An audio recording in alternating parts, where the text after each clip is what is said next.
si Jiang San. Ngayon, ako'y muling nabuhay.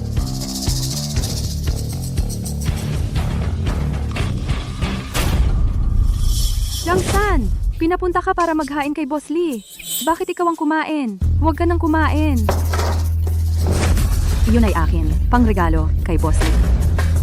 Itong waiter na ito, kung kaya mo ang trabaho, magtrabaho ka. Kung hindi mo kaya, umalis ka na ngayon din. Boss Lee, pasensya na. Yun nga, kukuha ako uli ng panibago para sa inyo.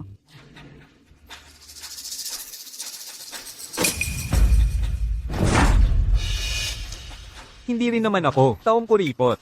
Waiter. Waiter. Yamang ganito ka nagugutom. Lumuhad ka at kainin mo itong buto. Ituturing ko na lang na, nakakita ako ng asong kalye na walang modo. Tapos na ang usapan. Sa nakaraang buhay, ano nga ba ang ginagawa nitong gago?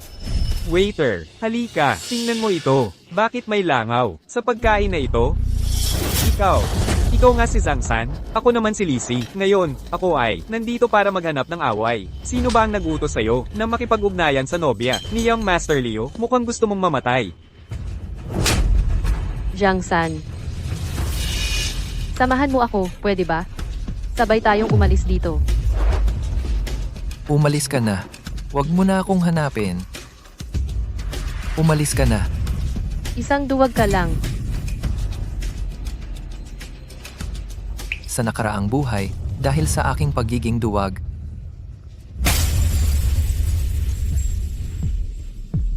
nasaktan ko si Wanwan, na naging dahilan ng aksidente niya at pagkamatay. Hoy, tol!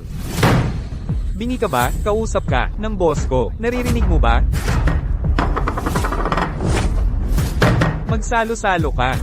Sa mundong ito, hindi ka mabubuhay sa pagtitiis. Kailangan mong maging ganit. Sa muling pagkakataon, ako'y magiging masamang tao na lamang. Kamay ko.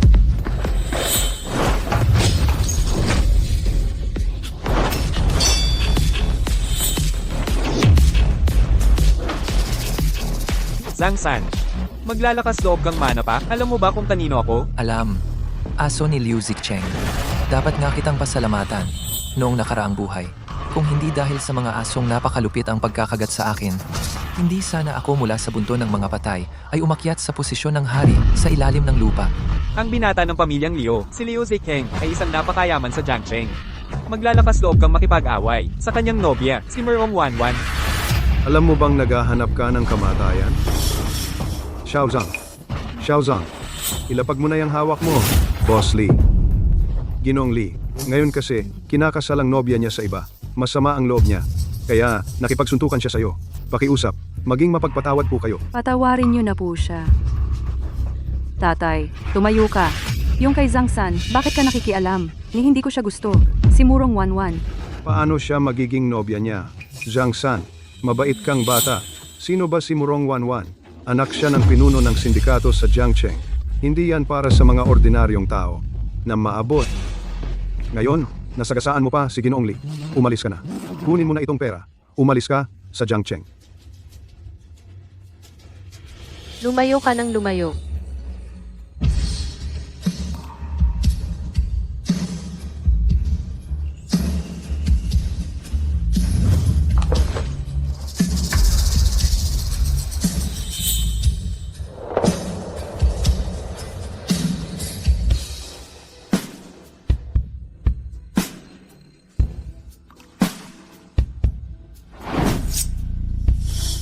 Jiang San, kung aalis ka sa akin, papatayin kita.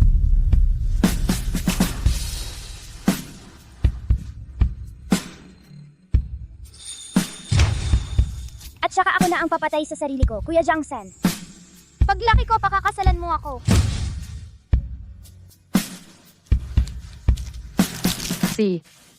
Ayoko. Kung magaling ka, Ikaw na ang magayos ng buhok ko habang buhay. Hi, guwapo.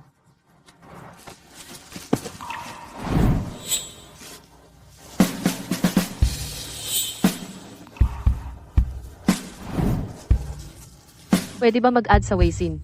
Jiang San, lalaki ako ni Murong Wanwan.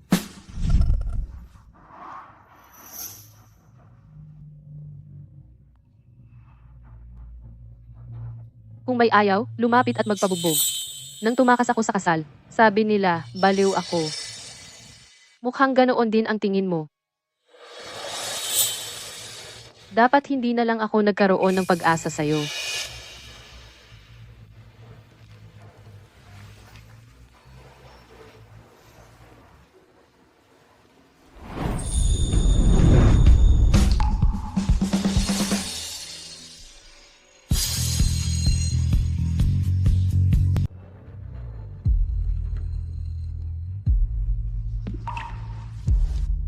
Walang nangyaring aksidente. May oras pa para sa lahat. Anong ginagawa mo? Hahalikan kita. Dati, nahihiya ka pa kapag hinahawakan ko ang kamay mo. Paano siya nangahas na humalik sa akin? Zhang San, alam kong tapat ka at mabuting kaibigan. Magpaalam ka na kay Gege NG, Murong 11. Kung hindi ka tatakbo ngayon, hindi ka na makakaalis.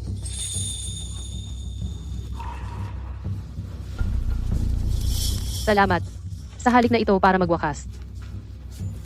Naiintindihan ko ang desisyon mo. Merong 11, bakit mo niloloko ang aking amo at nakikipag-flirt sa ibang lalaki? Wala kang delikadesa. Ang salita ko, kailan pa naging karapatan ng isang aso ni Liu Zicheng na mangharang dito? Sige. Sinampal mo ako, sasabihin ko ito sa aming amo. Mga hayop kayong dalawa. Take, relax ka lang. Normal lang na masakit. Sabihin mo sa amo mo.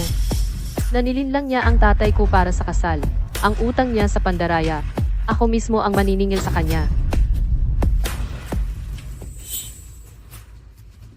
Jiang San.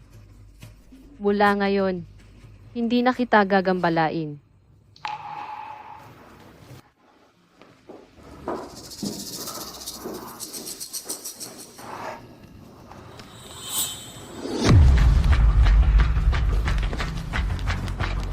Ito, 5 piso. Gamitin mo para sa gamot. Yung natira, itabi mo muna. Sa pagsunod mo kay Ginoong Liu, ang mga bugbog na darating sa iyo, nasa hinaharap pa.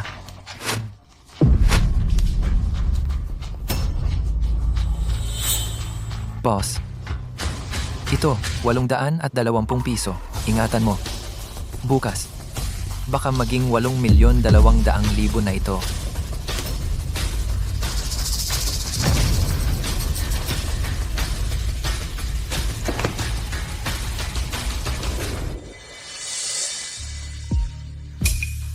Bini-bini.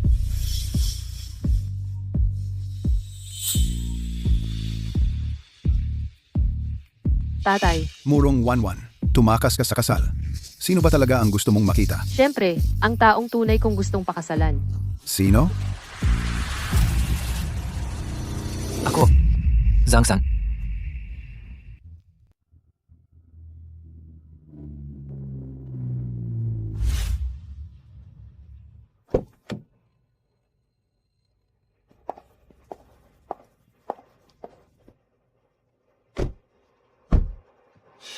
Mamaya, kakausapin ko ang tatay ko ng malinaw. Ako ang tumakas sa kasal ng mag-isa. Wala itong kinalaman sa'yo. Sa nakaraang buhay, pagkatapos mabangkarote ang pamilya Murong, ang harding ito ay binili ko para lang maalala si Wanwan. Ngayon, nandito pa siya, lahat ay maaari pang ayusin. Ang ganda. Anong tinitignan mo? Kung natatakot ka na sa ganitong eksena, hindi mo na kailangang makita ang tatay ko mamaya. Huwag kang matakot.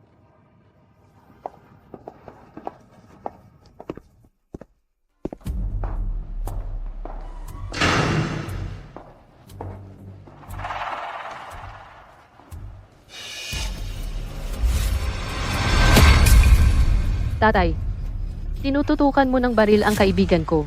Napaka-impolite naman ng paraan mong tumanggap ng bisita.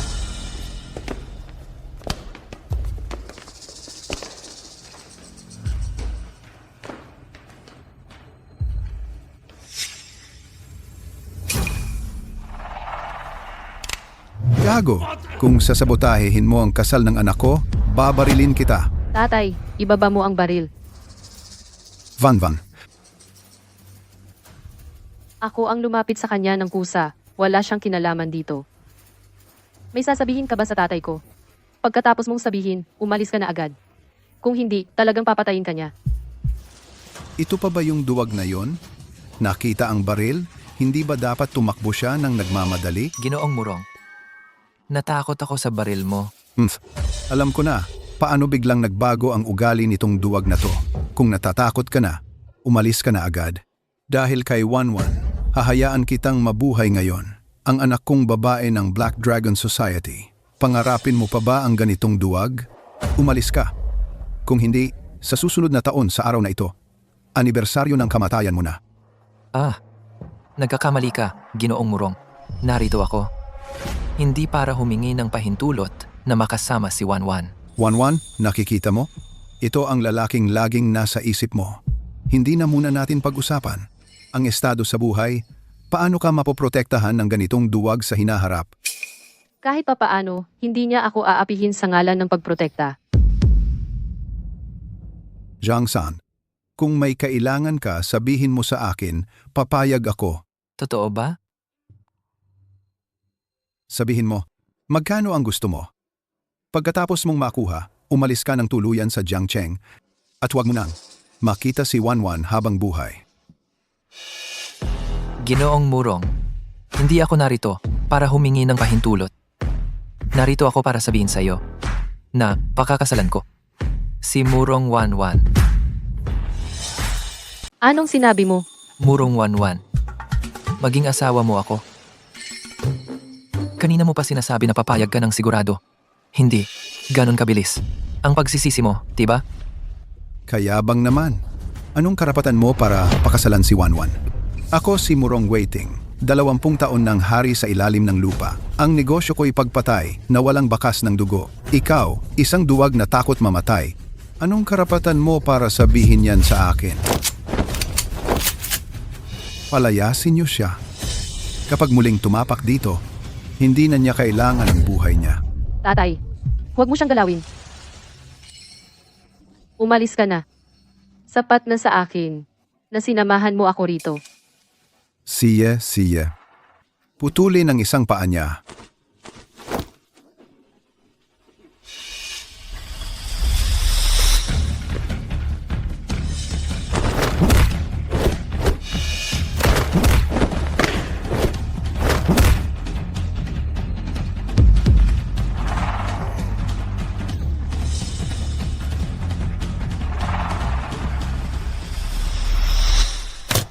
Anong basura to? Kahit yung bagong salta kong tauhan, baguhan pa lang, ayaw nang gumamit ng baril na yan. Nasaktan ba siya dahil sa kasal ko? Si Zhang San, talagang ibang-iba na kaysa dati. Hoy, bata! Nababaliw ka ba? Pasensya na po, Ginoong Murong. Nasira ko ang baril mo. Babayaran ko. Bumaba ka.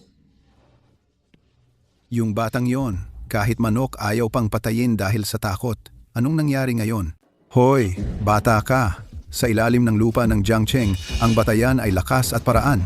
Ikaw, isang waiter lang sa isang restaurant, papayagan mo ba si Wanwan na sumunod sa'yo? Uupo ka na lang ba at hihintay ng hangin? Pa, Si Liu Zicheng, kahit papaano, mayaman at may impluensya. Ikaw, anong meron ka? Ganoon ba? Tama po kayo, Ginoong Murong.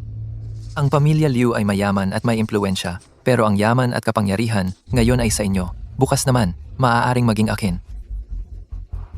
Madaling magsalita ng walang basihan. Ganito na lang. Si Chen Tianfeng sa timog ng lungsod may utang sa akin.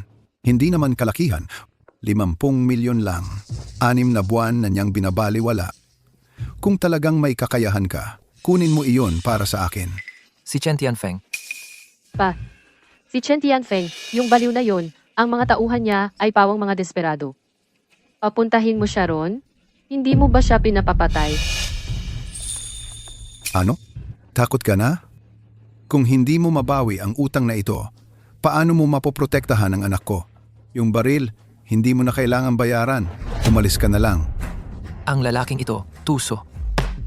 Ginagamit ako para patayin ang kalaban. Pero yung kay Chen Tianfeng, lumang utang, talagang dapat nang singilin. Murong waiting. Kung hindi mo tatanggapin si Zhang San, ang anak mong ito, huwag mo nang kilalanin. Mula ngayon, ako si Murong 11. Ang utang na ito, tatanggapin ko. Ang batang ito ngayon, talaga bang hindi takot mamatay? O nagpapanggap lang? Mabuti, may bayag ka. Bibigyan kita ng 3 araw. Pagkatapos noon, magdala ka sa akin ng 50 milyon. O kung hindi, huwag ka nang magpakita kailanman sa harap ni Wanwan.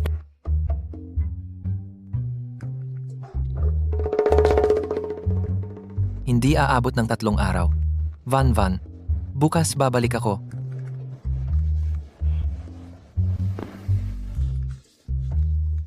Tao! Ihatid ang binibini sa kanyang kwarto. Maligayang pagdating sa IU Bat Center. Chen Tianfeng. Sa nakaraang buhay, para lang mapasunod mo ako at maging kabit mo, halos mapatay mo ako sa pagpapalunod. Ngayon, dahil gustong-gusto mo, ibibigay ko sa iyo ang gusto mo. Malaki man ang negosyo ni Chen Tianfeng, pero lahat iyon dahil sa impluwensya ni Biaozi, kaya siya nakapagpatatag sa Jiangcheng. Noong nakaraan, kasama ko si Biaozi sa hirap at ginhawa, ilang dekada na. Boss, Biaozi. Noong nakaraan, kung hindi dahil sa pagtraidor sa akin, paano ako mapupunta sa ganyan? Hayaan na. Buti na lang at hindi pa huli ang lahat.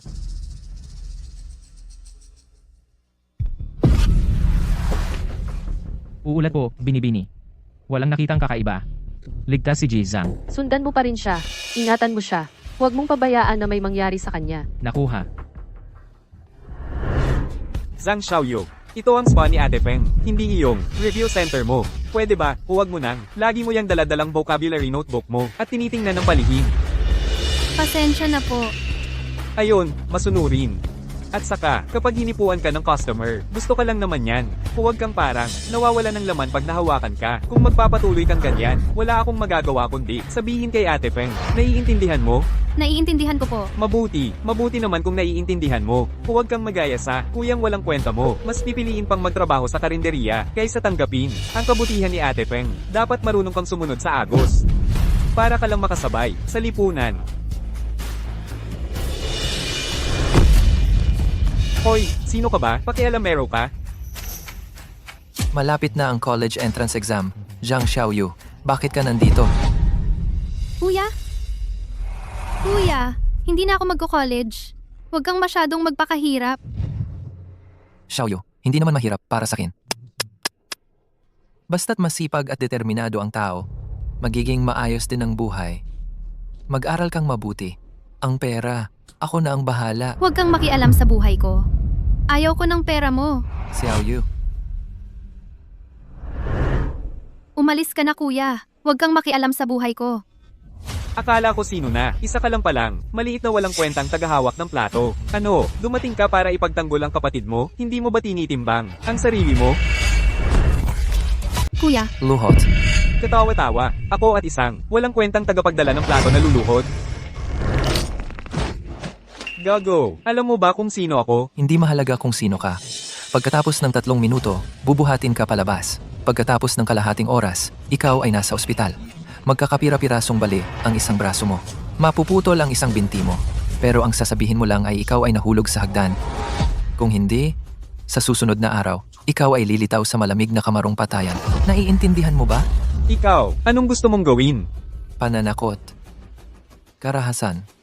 Pamatay. Tingnan mo kung paano mo maiintindihan. Ginoo, mali ako. Pakiusap, patawarin mo ako. Patawarin mo ako. Malayo ka sa kasamaan ko. Maging mabuting tao ka na lang. Sa ngayon, babaliin ko ang isang braso mo. Ituturing na lang na bayad sa aral. 4, F, F, F, 4, F. Salamat. kuya ko, parang nag-iba ka na ng pagkatao.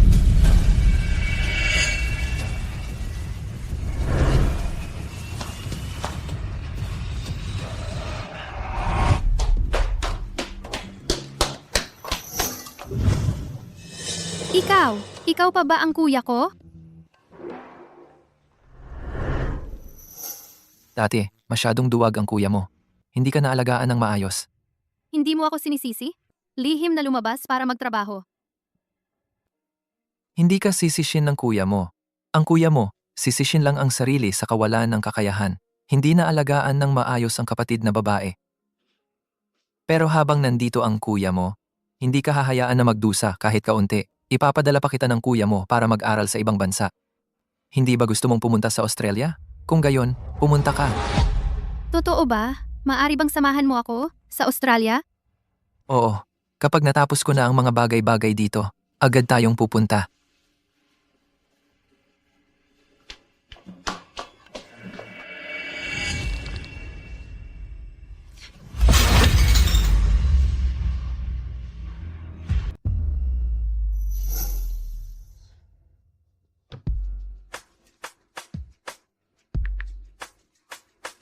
Ipaghanda mo ako ng 50 milyon. Para kay Zhang San. Magagamit niya yan sa pag-alis ng bansa. Binibining Murong. Si Zhang San, nakikipagrelasyon na sa ibang babae.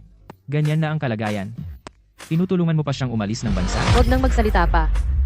Kung ginawa niya yon, tiyak may dahilan siya na walang magawa. Pigilan siya. Huwag nating hayaang magsapalaran siya.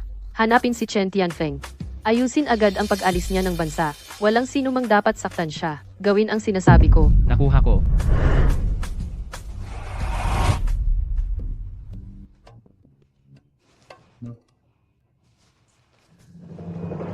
May aasikasuhin ako sa loob mamaya. Umupo ka dito at maghintay. Kuya, palikuran ito ng mga babae. Suotin mo ang headphone. Huwag kang makinig ng kahit ano. Huwag kang tumingin ng kahit ano. Naiintindihan mo ba?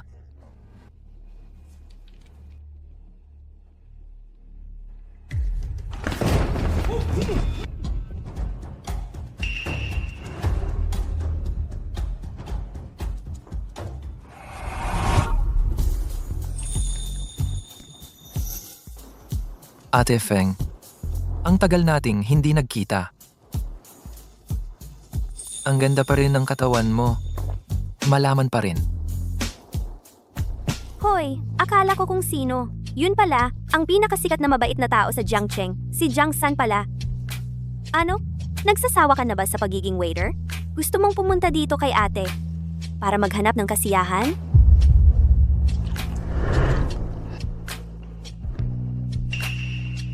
Hindi na kaya ang pagiging mabait. Kaya nandito ako para humingi ng tulong sa iyo, Ate Feng. Humingi ng tulong sa akin? Narinig ko, ang lakas ng loob mo nitong huli. Hanggang sa Underground Emperor na si Murong Whiting, kinaya mong tutukan ng baril. Pero, gustong-gusto ko ang tulad mo, maliit na asong gubat na biglang nagkamalay. Anong kinabukasan ng meron kay Murong Wanwan? Halika dito kay ate. Aalagaan ka. Ni ate.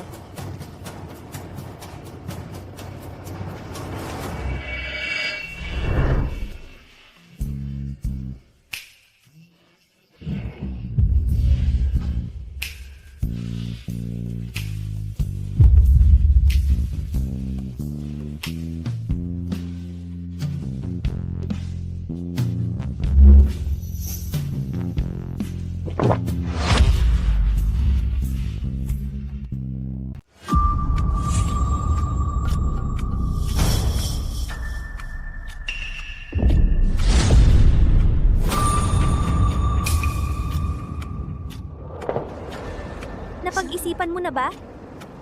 Gusto mo bang? Samahan mo ako. Siya, isang beses lang, 50 milyon.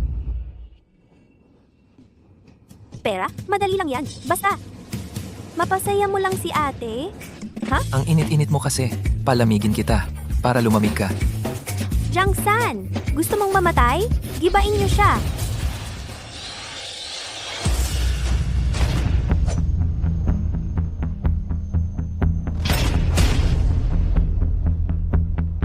Sa nakaraang buhay, sa ilalim ng lupa na boxing arena, lahat ng bugbog na tinanggap ko. Ngayon, kahit papaano, mababawi ko na ang interes.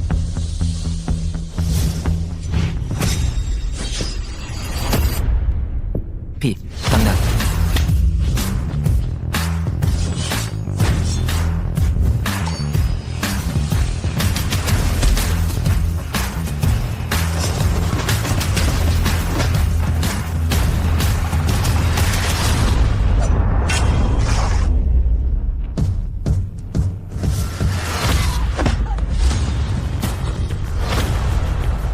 Huwag na kayong mag-aksaya ng oras. Sabay-sabay na kayo. Imposible. Yung lalaking duwag noon, paano nagkaroon ng ganyang kagalingan? Ang lakas ng loob mong magkagulo dito sa lugar ko. Nandyan pa sa labas ang 12-dosenang tauhan ko. Huwag kang mag-alala, Ate Feng. May ipapakita akong kawili-wili sa'yo.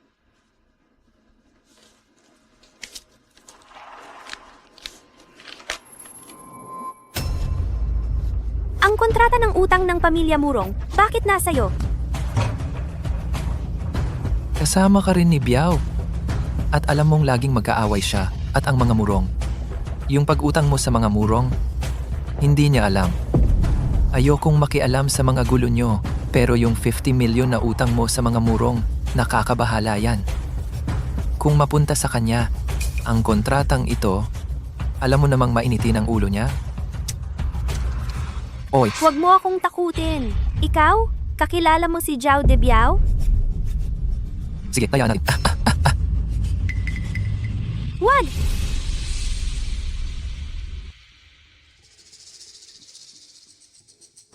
Ikaw. Ano ang gusto mong gawin ko? Simple lang. Yung 50 milyon kay Ginoong Murong, dalhin mo mismo sa kanya. Ihahatid ko. Hoy, sandali! Nandito ang 2 milyon. Para sa'yo na yan. Huwag mong sasabihin kay Kuya Zhao. Kung hindi na ako makakakita ng bukas. Ang galing mo.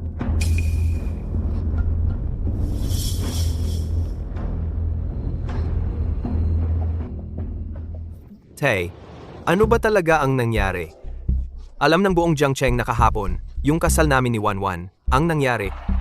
Tumakas ang nobya kasama ng isang mahirap na waiter. Anak ko, tumakas kasama ng isang waiter? Sino ang nakakita? Ako ang nakakita, si Zhang San. Hindi lang dinala si Binibini Merong. Sinaktan pa niya, kami ng dalawa kong kasama. Tay, narinig mo? Nakakahiya talaga ang pamilya natin.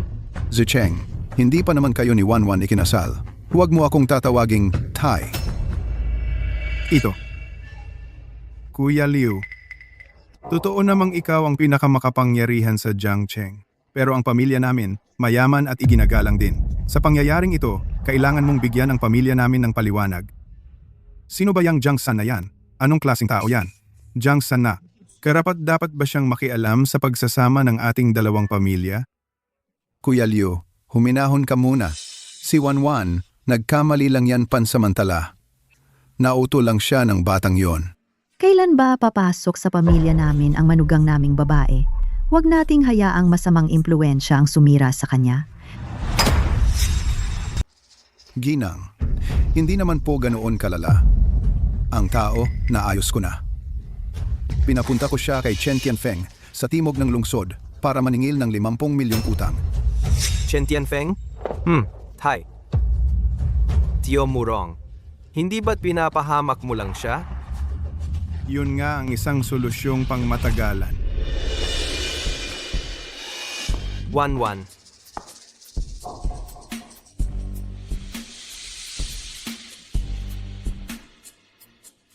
Tio Murong.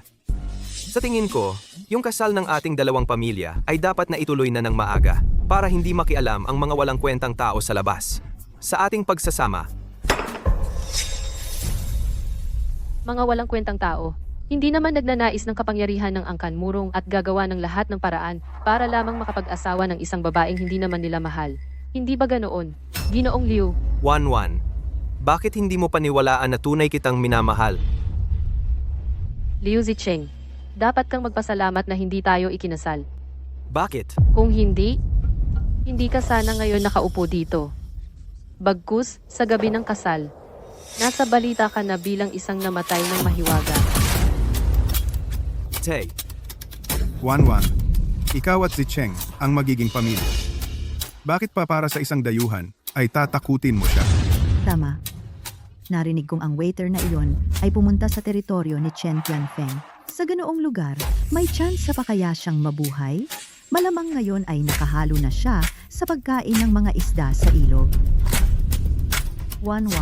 Dapat nang sumuko ka at magpakabait ka sa pagpapakasal sa aming Zicheng. Iyon ang tamang landas. Murong 1-1. Huwag mong isiping hindi ko alam. Anong klaseng tao ba si Jiang San? Siya ay isang taong sa tuwing may problema ay nagtatago sa likod ng mga babae. Isang duwag. Wala siyang pera. Wala ring impluensya. Ano ang ipanglalaban niya sa akin? Van. Kahapon pumunta si Zhang San kay Chen Tianfeng. Ganito ang pagiging mapagmataas at paghahanap ng kamatayan. Huwag mo na siyang hintayin. Hindi ko na nga siya kailangang hintayin.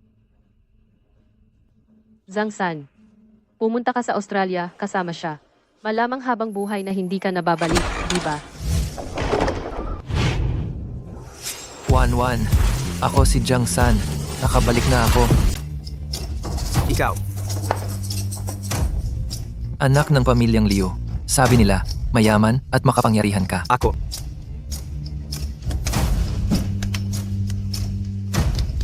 Anong gusto mong gawin? Hoy! Ikaw. Ginoong Murong, nagawa ko ang utos mo. Yung 50 milyon na hinihingi ninyo, walang kulang kahit piso. Nabawi ko na po para sa inyo. Buksan ang kahon.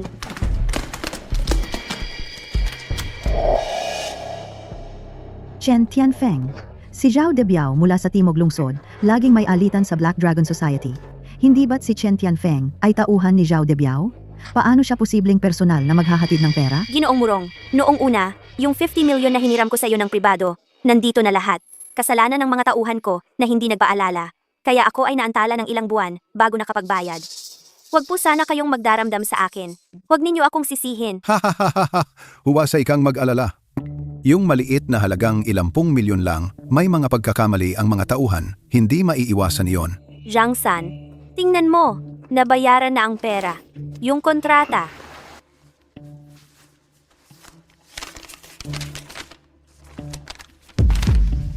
Sabihin mo kay Biao Zi, bumalik na ang kanyang kuya. Jiang San, nababaliw ka na ba? Mag-aangas kang kuya ni Zhao Debiao. Sana nga ay kilala mo siya.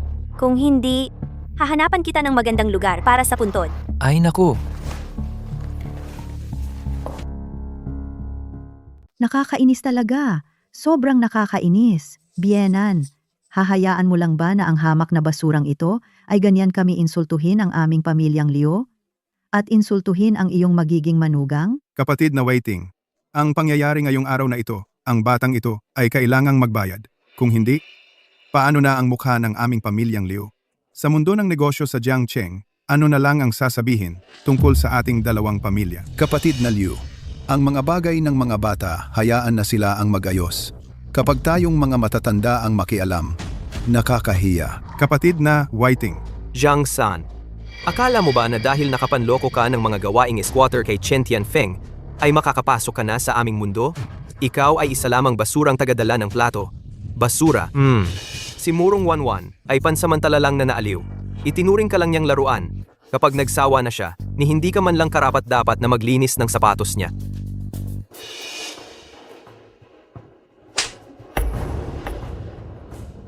Murong 1-1, hinampas mo ako? Walang sino man ang maaaring mag-alipusta sa kanya sa harap ko. Papatayin kita. manakit ng babae ay hindi gawain ng isang tunay na lalaki. Lalaki? Ikaw? Isang duwag? Ang magsasabing ikaw ay lalaki? Zhang San, sasabihin ko sa iyo, ang mga katulad mong mga duwag mula sa ilalim ng lipunan, ang pinakakatawa-tawa, ni hindi ka man lang makapanakit ng tao, ano pa ba ang kaya mong gawin? Hindi ako marunong makipag-away. Mas mabuti kung tayo'y mahinahon at makipag-usap ng maayos, hindi ba? Usap ka ng usap, gago! Sa mundong ito, wala namang ganoon karaming maayos na usapan. Ikaw, walang amang anak ng puta, duwaaag. Halika, suntukin mo ako. Subukan mong hawakan ako. Walang kwenta. Ha. Ngayong araw, ipapakita ko sa iyo kung ano ang tunay na lalaki.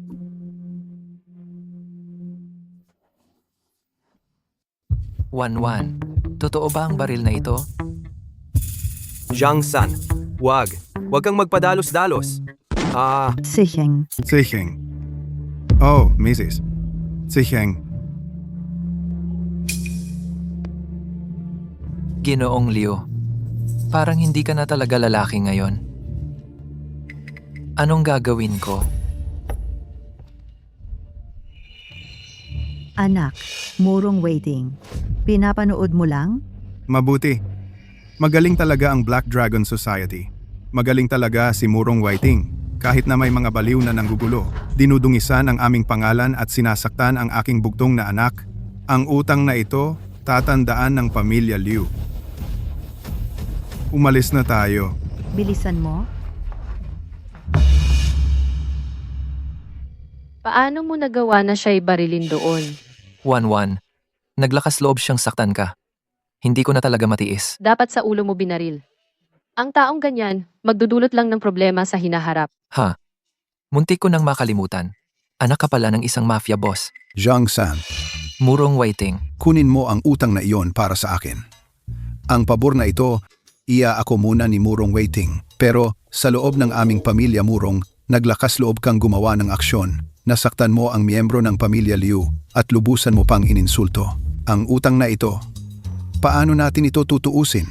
Murong Waiting. Ang talino mo talaga parang unggoy.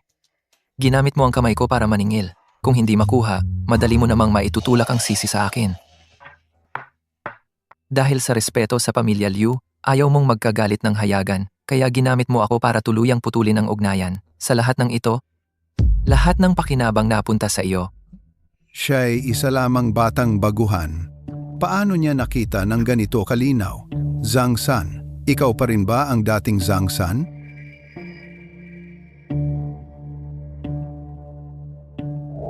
Ha ha ha ha ha. Matalino ka palang bata.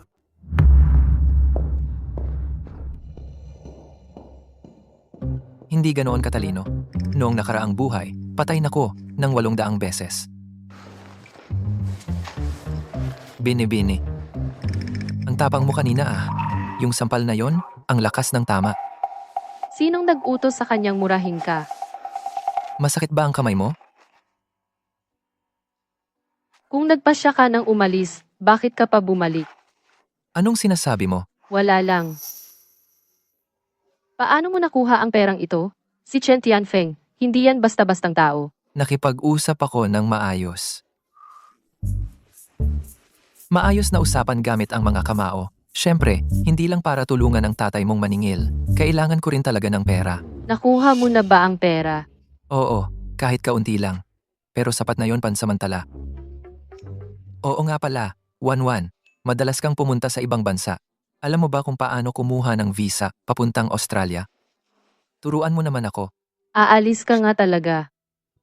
Sa ganito lang na panahon. Ang laki ng pinagbago mo. Mahalaga talaga siya sa'yo, ano? Tutulungan kitang ayusin yan.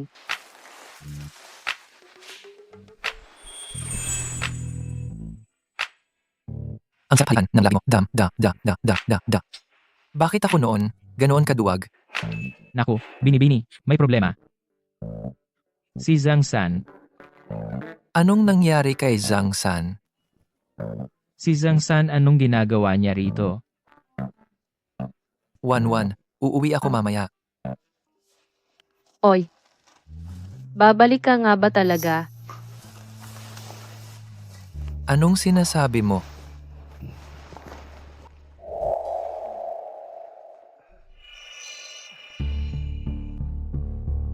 Pinagbawalan ko kayong papasukin si Zhang San at ipadala siya sa ibang bansa.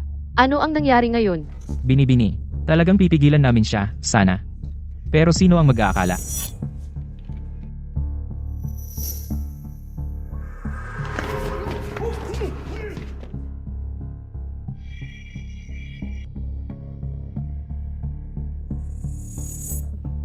Ang mga tauhan ni Chen Tianfeng ay nagpigil sa amin magdamag, nambugbog pa sila, kaya hindi namin naprotektahan si Ginoong Zhang.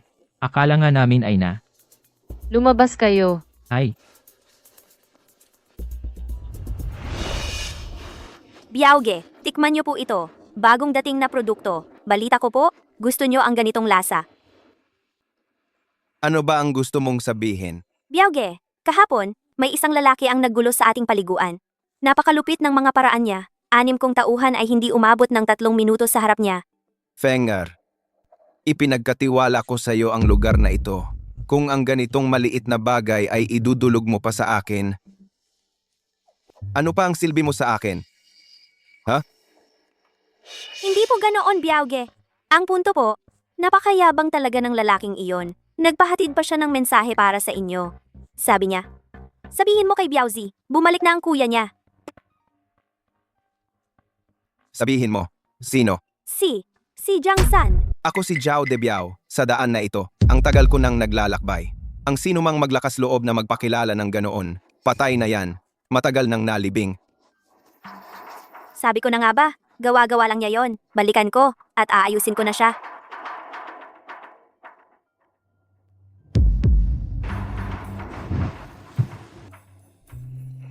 Biauge. Yung perang pinadala natin noong nakaraang buwan.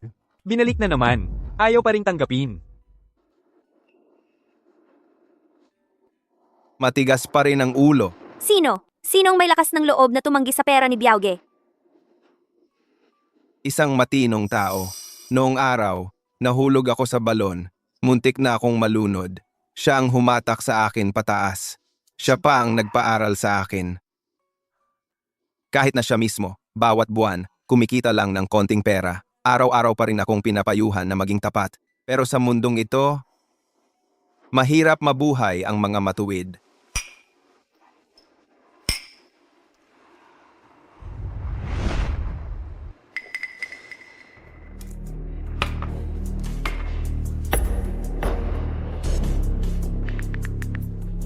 Kapag kumilos, huwag nang iiwan ng buong katawan.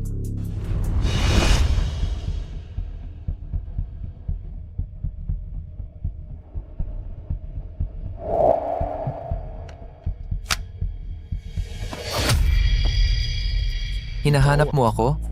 San Ye. Sumusunod lang din ako sa utos.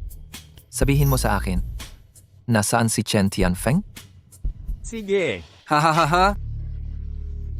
Ha ha ha. Mabuting kapatid, may sasabihin ako sa'yo.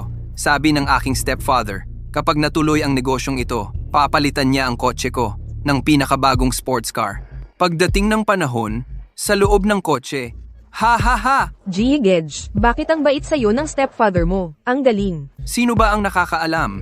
Siguro dahil ikaw, napakahusay ni Gege.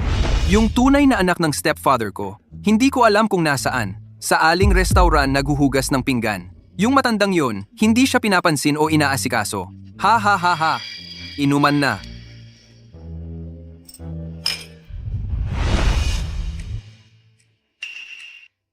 Oy, akala ko sino? Pag-usapan mo ang tao, darating. Ito ba ang aking mabuting kuya, si Zhang San? Bakit? Sawa ka na sa paghuhugas ng pinggan? Dito ka pa pumunta? Para magpakita?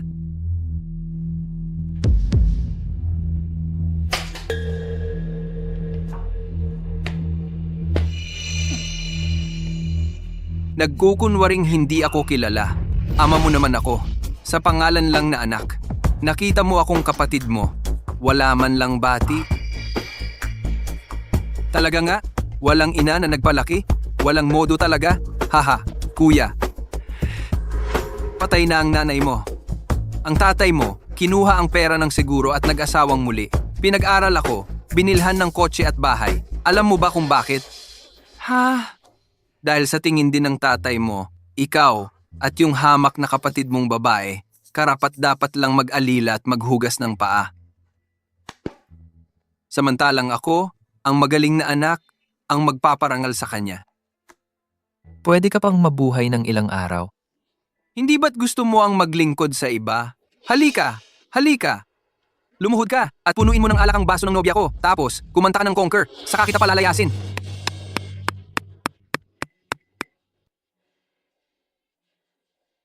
Tingnan mo, talaga nga, kahit pautangin kita ng 10 tapang, hindi ka pa rin maglalakas loob na manakit sa akin. Ikaw, karapat-dapat ka lang sa kusina, mag-utos-utos, maghugas ng pinggan. Hugasan mo ng maayos, kuskusin mo ng mabuti. Ting! Tak! Aray!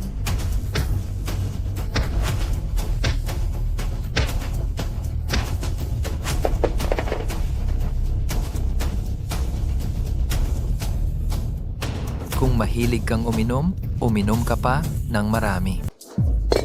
Zhang San, hinampas mo ako? Sasabihin ko ito sa tatay mo pag uwi ko. Hindi ka nito palalampasin ng tatay mo.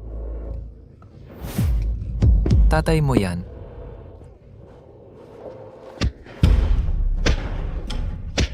Kuya, mali ako! Kuya, mali ako talaga!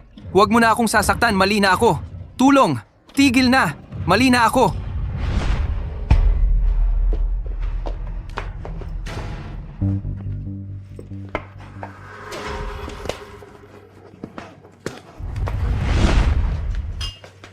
Ate Feng, tapos na ang palabas. Ngayon, pag-usapan naman natin ang tungkol sa atin.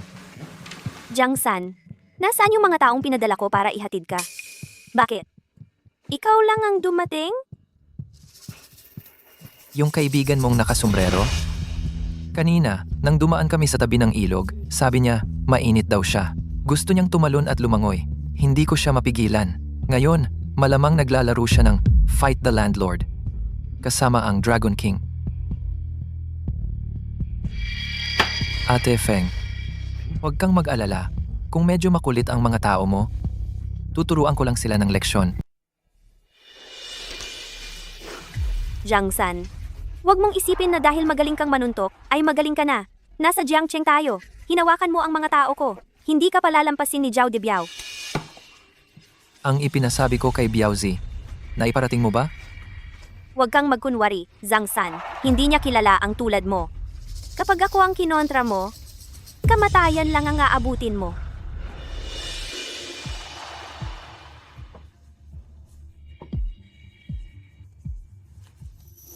Pero, nakikita kong may potensyal ka. Sumunod ka kay Murong Wanwan, yung batang yon, anong kinabukasan meron? Sumama ka sa akin. Pera? Kapangyarihan? Babae, kayang-kaya kong ibigay sa'yo. Ang nangyari ngayong gabi, maaari kong ituring na parang walang nangyari. Sis? Feng Jie, masyadong maliit ang simbahan mo. Hindi kasya ang malaking budha kong ito. Ikaw, Gusto kong makita si Zhao de Biao. Ngayon na. makipagkita kay Kuya Biao? Zhang San, akala mo sino ka? Si Kuya Biao ba ay basta-basta na lang makikita? Dahil ba sa'yo na nagkukunwaring kuya niya sa kabaliwan mong yan? Sa tingin ko, sawa ka na talagang mabuhay. Gusto mo talagang sumugod sa impyerno.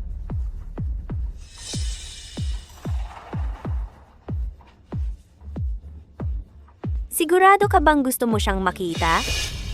Tigil. Pribadong lugar ito. Bawal ang hindi kilala. Kuya Bao, siya si Zhang San. Gusto niyang makita si Kuya Biao. May pinag-uusapan si Kuya Biao. Hindi basta-basta kahit sino ay pwedeng makipagkita. Umalis ka.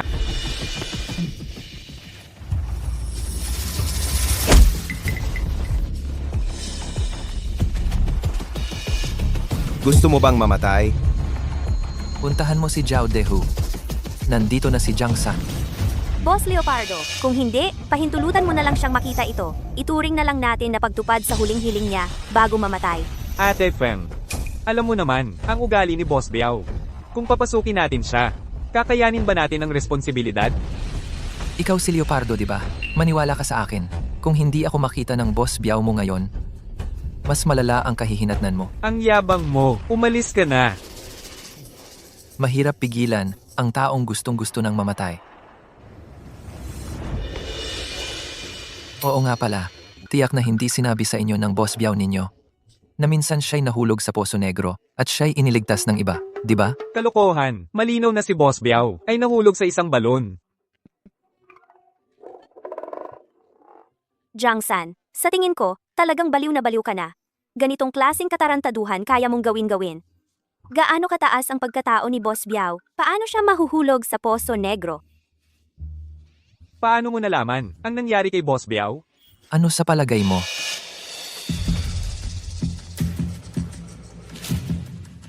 Namatay ka na ba sa labas? Ang lakas ng iyong boses. Bingi ka ba at hindi mo naririnig? Ikaw ang pinag-uusapan. Ikaw. Boss. Kuya. Nagpakita ka rin sa wakas. Tama na yan. Nakikiskis ka ng sipon sa damit ko. Ayos Biao. Mukhang maayos na ang buhay mo ngayon. Para lang makita ka, dumaan pa ako sa maraming checkpoint. Sino ang nag-utos sa inyo na saktan ang kuya ko? Biao-ge. Hindi ko alam. Natutuong kuya mo pala siya. Si Fengjia. Sabi ni Fengjia may nanggugulo. Nagpapanggap na kuya mo. Misunderstanding lang. Biaoge. Si Zhangsan kasi, ay, hindi. Si Sanye. Napakagaling kumilos ni Sanye. Natakot ako baka may masamang gawin sa'yo. At saka, sabi mo naman, hindi mo kilala si Zhangsan. Anong Zhangsan? Zhang Jigang ang pangalan ng kuya ko. Nakalimutan ko. Hindi mo pa alam na pinalitan ko na ang pangalan ko. Zhang Jigang. Yan ang pangalan ko bago ako umalis ng bahay. Anong dati? Kuya. Wala yun, Biao. Hindi ko kasi naipaliwanag ng maayos. Hindi kasalanan nila. Narinig nyo? Magpasalamat kayo sa kuya ko? Salamat, Sanye. Salamat sa pagpapatawad, Sanye. Kuya, pasok na tayo. Magkwentuhan tayo ng matagal. Tara.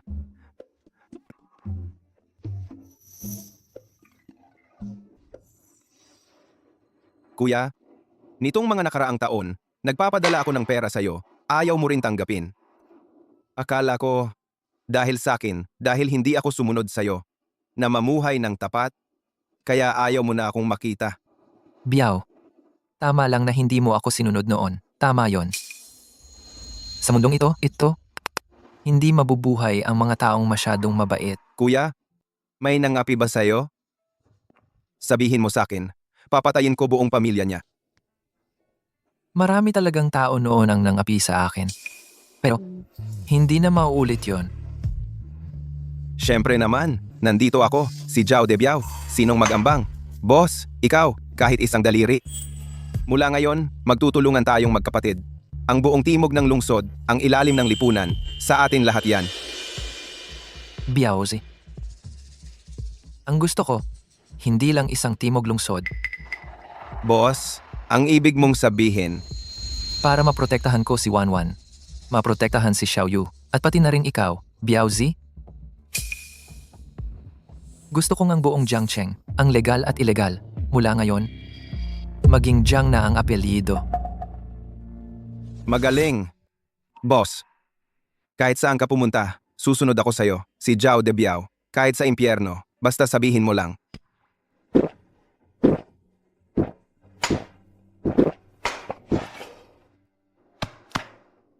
Boss, pakiramdam ko, nagbago ka.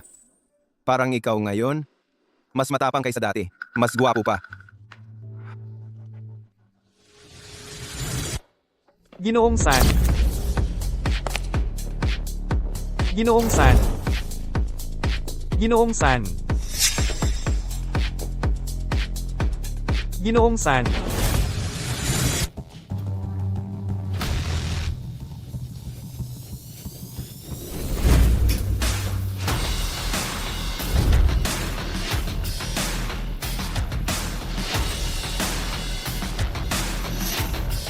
Ginoong San.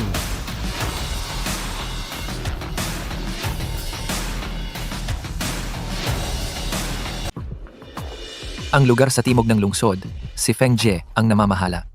Ang linya ng logistics sa hilaga ng lungsod. Biao, ikaw ang bahala. Kailangan kong makita sa loob ng isang buwan na tumaas ang kahusayan ng 30% at bumaba ang pagkalugi ng 50%. Kung hindi mo kaya, umalis ka na lang. Si Third Master. Biao, kamakailan, anong kilos ng pamilya Liu? Mula nang mawalan ng kakayahan si Liu Jicheng, sa ibabaw, wala namang malaking kilos ang pamilya Liu, Magaw. Pero sa ilalim, umiikli na ang kanilang industriya. Nagbebenta sila ng ilan sa kanilang mga peripheral na asset. Parang nag-iipon sila ng pondo para may gawin. Isa pa, ganap na natigil na ang ugnayan nila sa pamilya Murong. Nabigo na ang ilang proyektong pinagsamahan nila. Nag-iipon ng pondo. Gusto nilang gumanti o gusto nilang tumakas? Bantayan mong mabuti. Oh, Si Murong Whiting naman, ang matandang slayang iyon, sobrang stable. Tungkol sa nangyayari sa pamilya Liu, hindi siya nakikialam o nagtatanong. Parang pinahintulutan niya ang bagay ninyo ng young lady. Pero, ewan, pero ano? lihim siyang nagpadala ng tao para imbestigahan ka.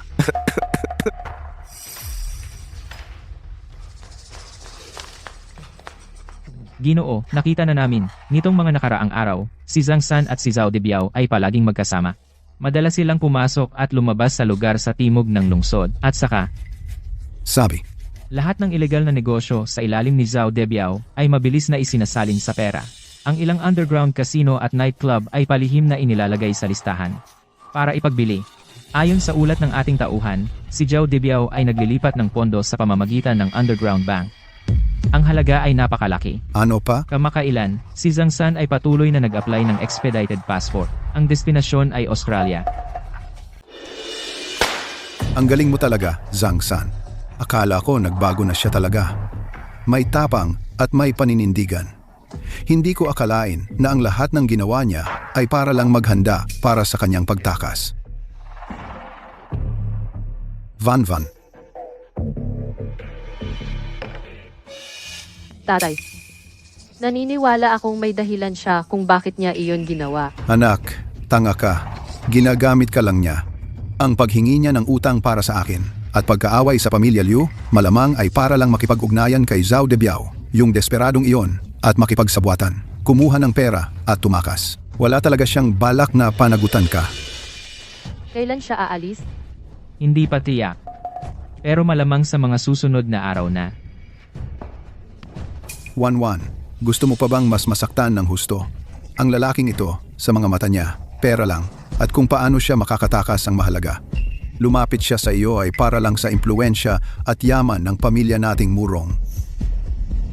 Kahit na totoo man iyan, dapat akong matuwa dahil hindi na siya yung taong tapat at mabait na itinuring ninyong si Zhang San na kayang-kayang apihin.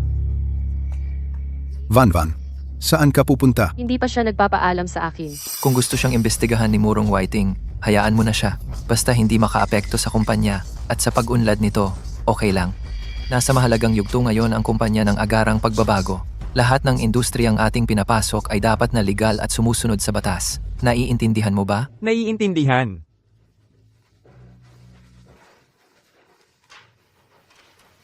Xiao Yu, anong nangyari? Kuya, pwede ka bang umuwi? Uuwi ako para kunin ang aking huko. Sila. Ayaw nilang ibigay sa akin. Huwag kang matakot, Xiao Yu. Babalik na ang kuya mo. Kuya, anong nangyari? May urgent ako, Biaozi. Ikaw na ang mag-preside sa meeting.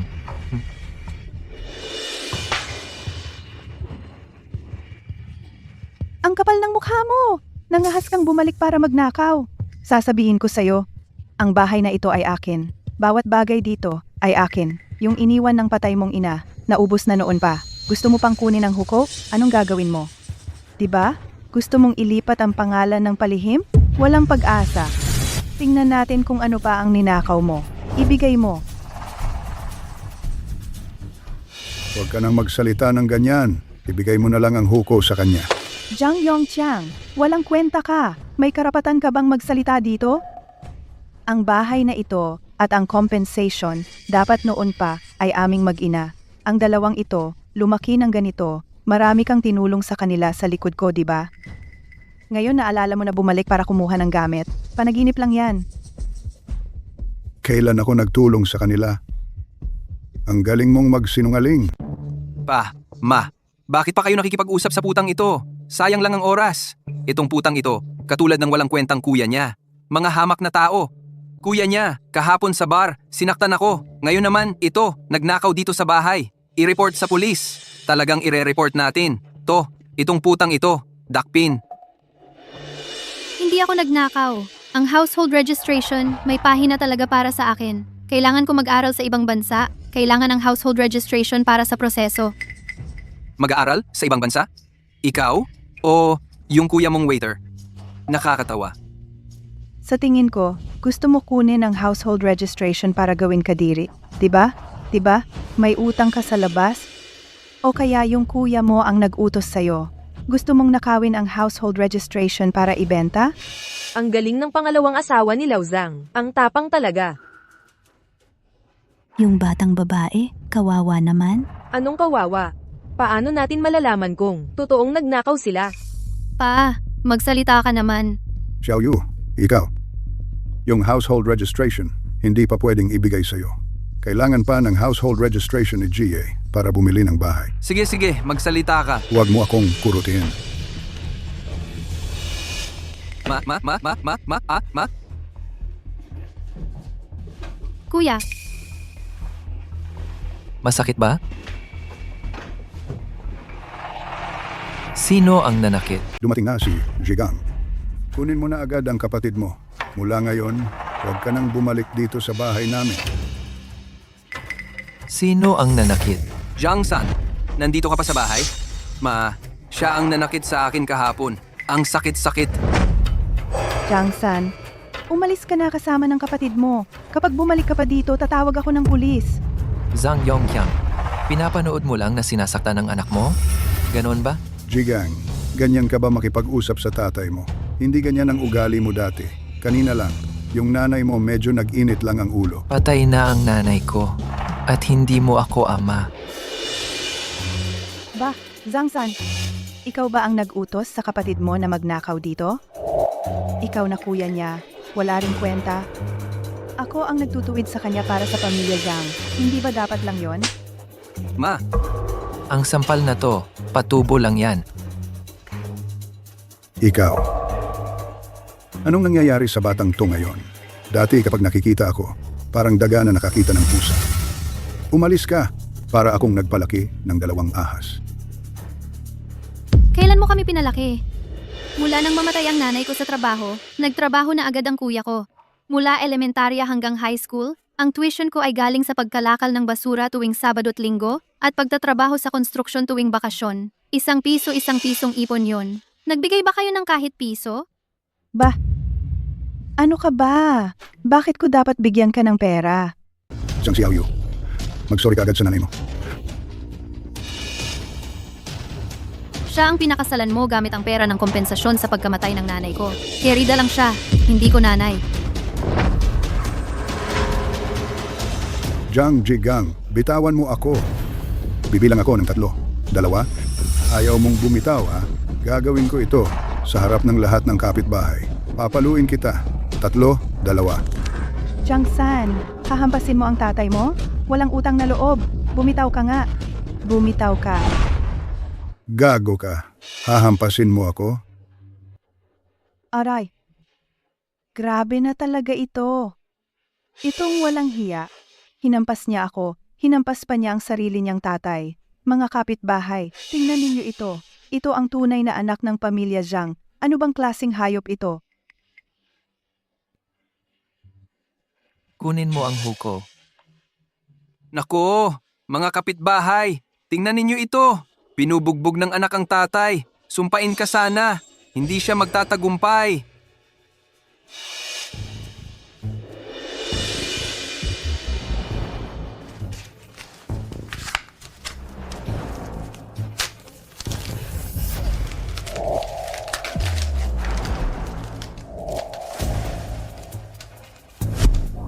Mula ngayon, ang huko ni Zhang Xiaoyu, ako ang bahala ilipat. Wala na siyang kinalaman sa pamilyang ito.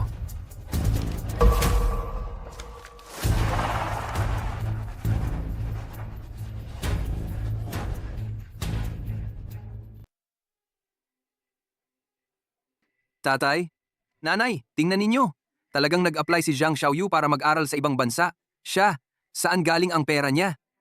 Baka ito ay pinaghirapan ni Jigang. Katarantaduhan? Isa siyang tagadala ng plato. Kaya niyang kumita ng 100,000. Niloloko mo ba ako? Tatay? Nanay? Sabi ninyo, baka itong pera ay pinagsabuatan ng magkapatid na ninakaw nila ang death compensation ng kanilang ina noong araw? Hoy, mali. Ang death compensation noong araw ay ibinigay sa akin ng buo. Ibinigay ko na sa iyo lahat. Kung hindi, ikaw ang. Hindi mo ibinigay ng buo ang pera? At itinago mo bilang pribadong pera para sa 2 batang iyan. Masyumei, huwag kang magsalita ng ganyan nang walang ebidensya. Pupunta ako ngayon para hanapin silang 2 at ipapaliwanag ko ng malinaw. Zhang Jigang, ikaw, huminto ka. Sabihin mo, ang death compensation ng ina mo noong araw, iyon ba ay isinilid mo ng palihim ang isang bahagi? Iyak na. Kung hindi, saan siya kumuha ng pera para pumunta sa ibang bansa? Kinuha nila ang pera natin at gusto na nilang tumakbo? Sasabihin ko sa iyo, kung hindi mo ibabalik ang buong compensation ngayon, walang sino man ang aalis. Tatay, tingnan mo nang mabuti. Ang pag-aaral sa Australia ay daan-daang libo bawat taon. Mahirap na mahirap silang dalawa. Saan galing ang perang ito? B. Baka ito ay noong araw, ang kontraktor na iyon ay nagbigay ng sobra sa kanila, ng palihim, at itinago nila. Mga sinungaling kayo. Ang pera ng kuya ko. Sarili niyang pinaghirapan yan. Pinaghirapan? Isang waiter lang siya? 100 piso lang ang kita sa isang araw. 100,000? Kailan pa niya makakamit yan? Hanggang kailan pa? Tama? Jigang, anak. Tay, pasensya na kung nagkamali ako sa inyo noon. Pero itong pera, hindi ito maliit na bagay. Ito ang perang pinaghirapan ng nanay mo. Sa totoo lang, ang perang yan, sa pamilya natin dapat. Kung talagang kinuha mo, ibalik mo na. Magkakapamilya pa rin tayo, di ba? Magkakapamilya? Zhang Yongqiang. Nang namatay ang nanay ko, 82,000 ang bayad mula sa construction site. Ikaw, pangatlong araw pa lang, pinakasalan mo na si Masyume. Binilhan mo pa ng kotse ang anak niya at bahay. Samantalang kami ni Xiaoyu, nakatira lang sa isang sira-sirang upahan na tumutulo. Kapag taglamig, wala man lang makapal na kumot. Bakit hindi mo naisip na magkakapamilya pa rin tayo noon? Talagang napakasama nitong Zhang Yongcheng. Pwe, sariling anak di alagaan. Anak pa ng iba, ang pinapalaki. Tama. Ganyang ama, patay man, walang maglilibing. Ano naman ngayon? Anak ka? Responsibilidad mong alagaan ang tatay mo. Dapat sa amin ang perang yan. Ngayong malakas ka na, may pera ka na, gusto mo nang tumakas. Kasama ang kapatid mo, at di na kami pansinin kung mabuhay o mamatay. Walang ganyan. Kung hindi mo isusuka ang pera ngayon, irereklamo ko kayo sa pagnanakaw. Ipapakulong kita. Ipapakulong! Hindi alam ang buhay at kamatayan.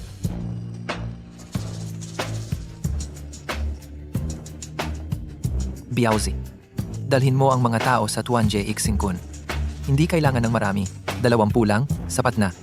20 tao? Nagmamalaki lang yan.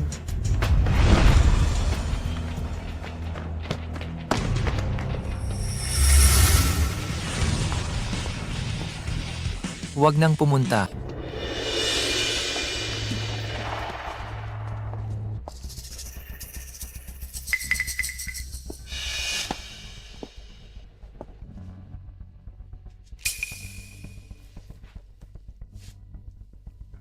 Kanina lang. Sino ang nagsabing ikukulong natin siya? Sino ka ba? Usapang pamilya ito. Wala kang pakialam dito. Usapang pamilya. Kapag may mga has na gumalaw sa taong sakop ko, hindi na yan usapang pamilya. Murong Wanwan? Yung sa Jiang Cheng, ang heiress ng Black Dragon Society. Murong Wanwan. Siyempre siya yun. Bukod sa kanya, sino pa ang may ganitong dating? Xiaoli, Binibini. kung kaya sa gawa, wag na sa salita. Naunawaan ko. Ano ang gusto ninyong gawin? Sasabihin ko sa inyo, nasa ilalim tayo ng batas. Batas?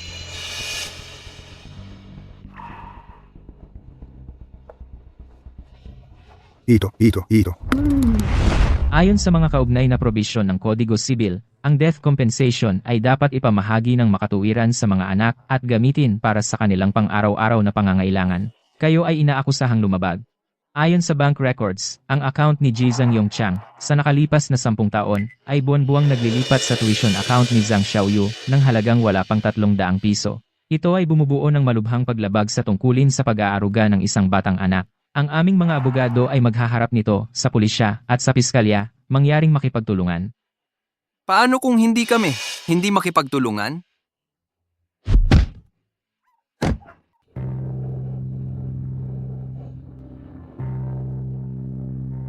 Binibini. Paano mo nalaman kung nasaan ako?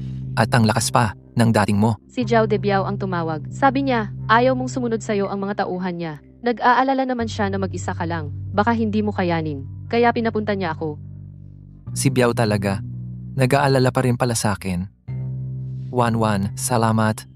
Kung wala ka ngayon, mas malala pa sana ang nangyari. Ayoko lang talagang makita kang inaapi ng mga ganoong klaseng tao. Hindi sila karapat-dapat.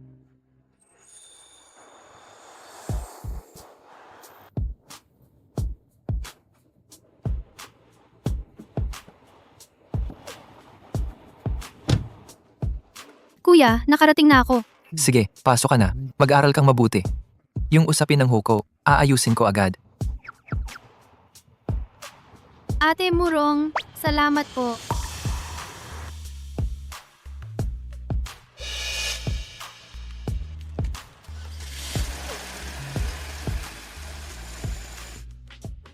Zhangsan, hindi mo ba naiisip na sobra na ang ginagawa mo? Ha? Pwede kong tanggapin na may gusto kang ibang babae. Pero ngayon, pati ba naman estudyante sa high school? Zhangsan, masyado ka bang nagugutom? Ako? Nagugutom? O sa tingin mo ba, nakakatuwang laruin ang damdamin ng iba? Ako? Hindi ba? Hindi mo ba naiisip na ako at siya? Una, yung babae sa paliguan. Ngayon naman high school student. Zhangsan, ilan ba talaga ang kapatid na babae mo?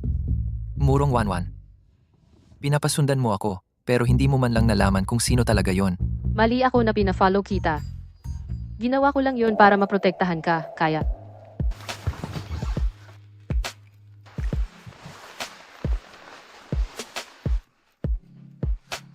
Bakit hindi mo sinabi sa akin kahit kailan na may kapatid ka pala? Kasi, komplikado ang dating pamilya ko. Ayokong maapektuhan ka dahil sa akin. Akala ko ba si Miss Murong? Nagseselos ka pa sa magiging hipag mo? Bitawan mo ako. Sinong nagsabing nagsiselos ako? Anong kinalaman ko sa mga bagay mo? Wala kang kinalaman? Eddie, kung halikan kita, go. Wala ring kinalaman sa'yo.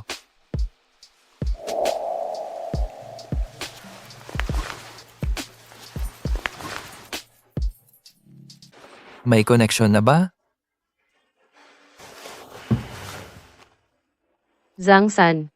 Ngayon, kahit gusto mong tumakas, wala ka ng takasan. Tatay, nandito po ba kayo? Ang bagay na hiniling ninyo, dinala ko na po.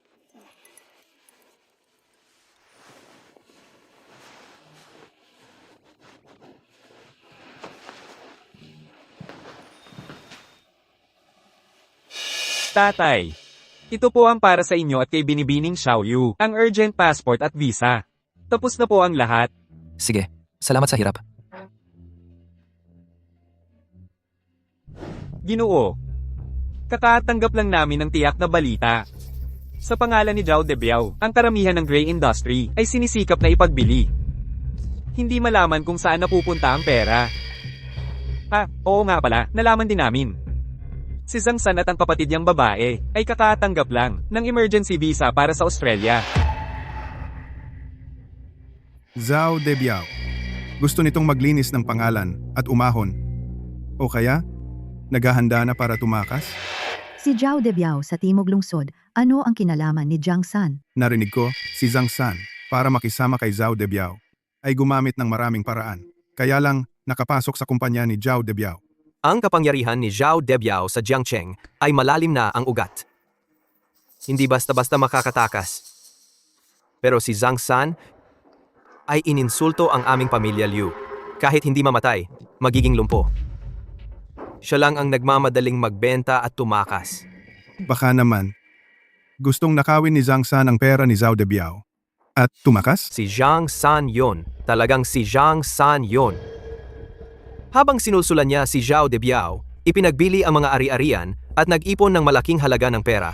Patagurin siyang kumuha ng visa para makapag-abroad. Balak niyang itakas ang lahat ng ari-arian ni Zhao Debiao. Si Zhao Debiao, malamang nasa dilim pa rin hanggang ngayon. Tama si Ziheng. Yung Zhangsan na yon, sa unang tingin pa lang, taong tuso at mapagsamantala na. Sinira niya ang aming pamilya, nawalan kami ng lahi. Ngayong pagkakataong ito, kailangan talagang magbayad siya. Sa pagkakataong ito, hindi na kailangang kumilos ang aming pamilya. Si Zhao Debiao mismo ang magdurugin ng pinung-pino si Zhangsan. Para mawala ang galit ko, pumunta ka. Ihanda ang sasakyan. Pumunta tayo sa lugar ni Zhao Debiao. Opo.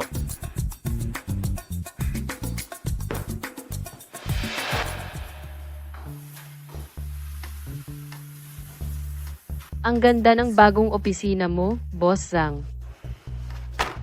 Van, may kailangan ka ba? Wala naman. Ika-6 na beses mo na to na pumunta dito. Parang may isang tao na sobrang malambing nitong mga nakaraang araw. Ano? Naiirita ka na ba sakin, Boss Rang? Alis na ako. Parang tupang pumasok sa lungga ng tigre. Hindi ko hayaang makatakas.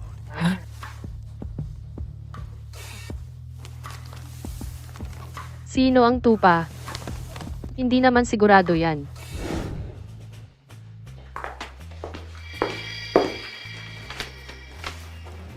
Tatay, bigyan mo ako ng 1 bilyon.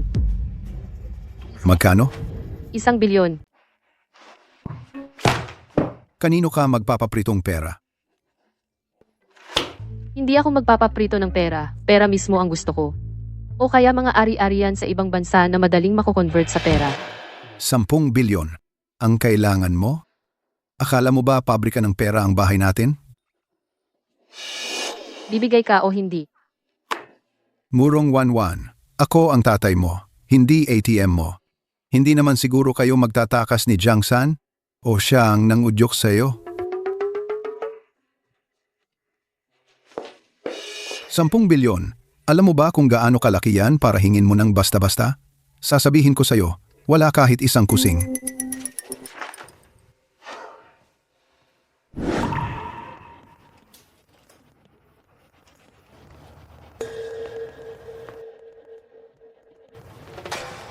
Anong tinitingnan mo? Ang tagal mong nakatitig. Tinitignan ko lang ang mga armas. Para kung sakaling gustuhin mong tumakas ulit, malaman ko kung paano mas maayos at mabilis mabali ang binti mo. Pwede bang ulitin muna? Bago mo baliin? Sanye.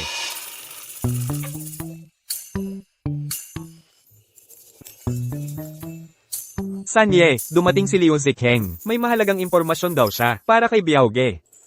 Inaanyayahan ka ni Biaoge. Nandyan na naman. Wanwan, hintayin mo muna ako dito. Sandali. Gusto ko ring makinig. Ano ba ang sasabihin ni Liu Zicheng? Tara na.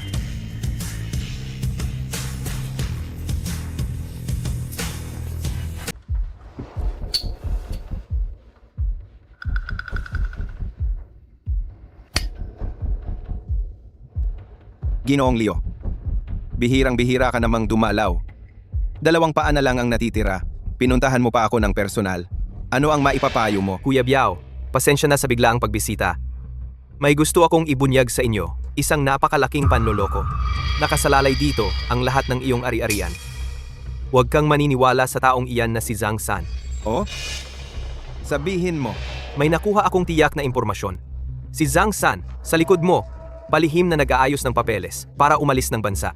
Ang destinasyon ay Australia. Na-approve na ang kanyang visa. Ano ang kinalaman nito sa aking mga ari-arian? Isipin mo, ano ang ginawa niya sa iyo? Kamakailan lang? Sinusulsulan kanyang ipagbili ang iyong mga negosyo para makuha ang pera. Kuya Biao, siya. Isang biglaang sumipot na tao lang siya. Bakit mo siya pinagkakatiwalaan ng ganito? Balak niyang gawin ang lahat para nakawin ang lahat ng iyong pera at tumakas palayo. Nadaya ka niya. Kuya Biao, si Jiang San. Napakababang tao niya. Walang utang na loob. Taksil siya. Para lang malapitan ka, magpabango sa iyo. Ang totoo niyang balak ay ubusin ang lahat ng iyong kayamanan. Dapat mo na siyang aksyonan. Biao, kailan pa naging patakaran sa ating reception area na pinapapasok na ang mga asong ulol dito? Sumasakit ang ulo ko sa ingay. Hindi mo inaasahan to, di ba? Nahuli ko na ang masamang plano mo. Sa harap ni Biaoge, nagmamagaling ka pa. Oh? Anong masamang plano? Biaoge, ikaw, huwag kang magpapaloko sa kanyang pagpapanggap. Patuloy siyang naglilipat ng ari-arian ng palihim. Ang mga ipinagbiling negosyo, ang pera ay wala talagang bumalik sa kumpanya. Lahat ay kanyang nilabag sa iba't ibang paraan. Gusto kanyang ipahamak. Para siya lang ang makinabang sa lahat. Tapos ka na? Biaoge, tapos na po ako. Kumpleto ang ebidensya. Huwag mo sanang hayaang makatakas. ang trader na ito. Nandito siya ngayon. Tayo ay maaaring... Naniwala nga si Biaoge. Galit na siya. Tapos na si Zhang San. Biaoge, huwag po kayong magalit. Huwag mo siyang patulan. Ganyang klaseng tao. Baka magkasakit ka pa. Basta sabihin mo lang. Handang tumulong ang aming pamilyang Liu. Para isuka niya ang lahat ng kinain niya kasama na ang tubo. At gawin siyang hindi mabuhay ng maayos at hindi rin mamatay.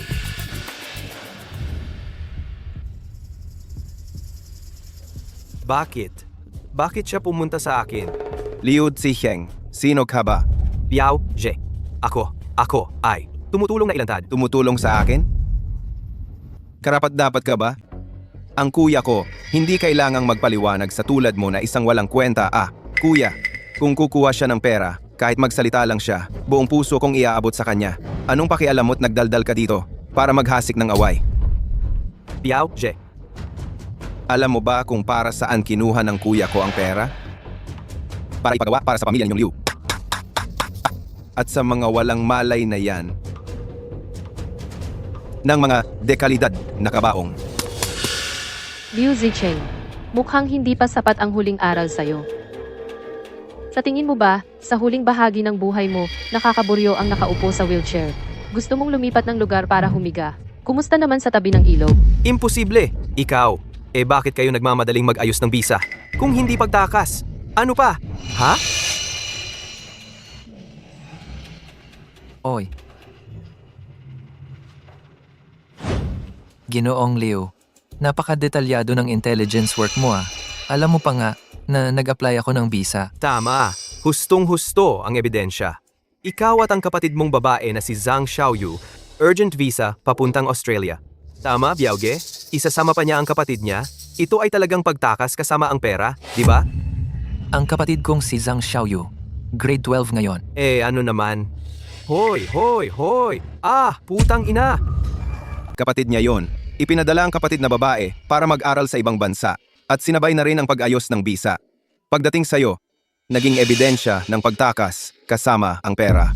Imposible. Kapag nagpapaaral sa ibang bansa, sino bang mag-aayos ng visa ng mag-isa? Malinaw na. Ikaw naman, sino ka ba? Kapatid na babae yan ng kuya ko. Tunay na kapatid. Ang kuya ang nagpadala sa kapatid na babae para mag-aral sa ibang bansa. Sinabay na rin ang pag-ayos ng visa. Uuwi na siya pagkaalis ng eroplano ng kapatid niya. Anong problema doon? Babalik din siya sa ilang araw. Ginoong Liu, bakit mo pinipilit? Na wala ka ng kahit kaunting dignidad na matira. Gid. Baozi, samahan ang bisita palabas. Tandaan, samahan ng maayos si Ginoong Liu pa uwi. Baka kasi madulas pa siya sa daan. Dahil wala na siyang madudulas pa.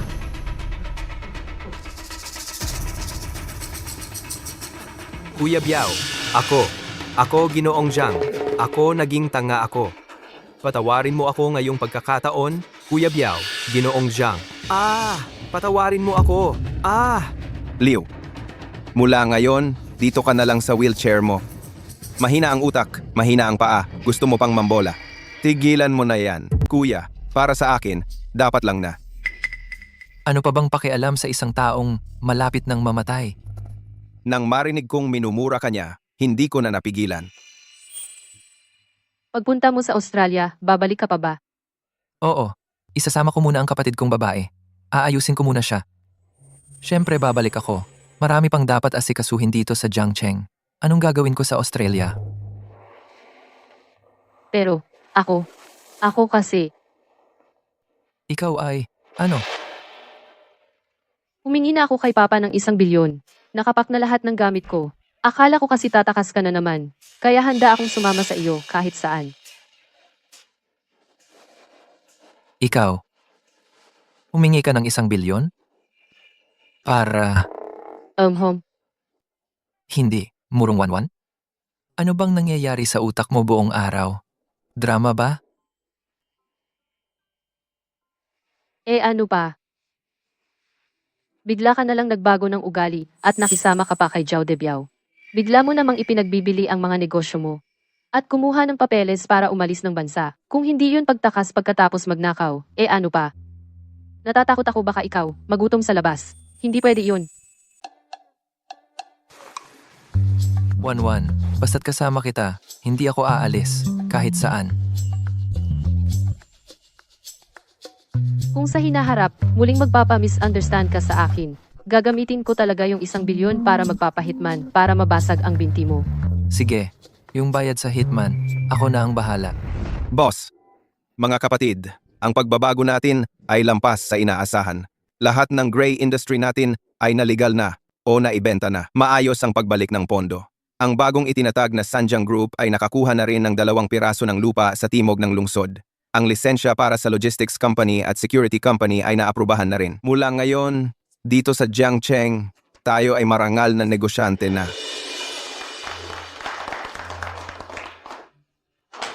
Salamat sa pamumuno ni Biaoge at Sanye. Ang ganda, mula ngayon, hindi na tayo mag-aalala ng todo. Tama. Ang daloy ng pondo, nasusubaybayan ba ng maayos? Lalo na yung karamihan ng ari-arian na naibenta.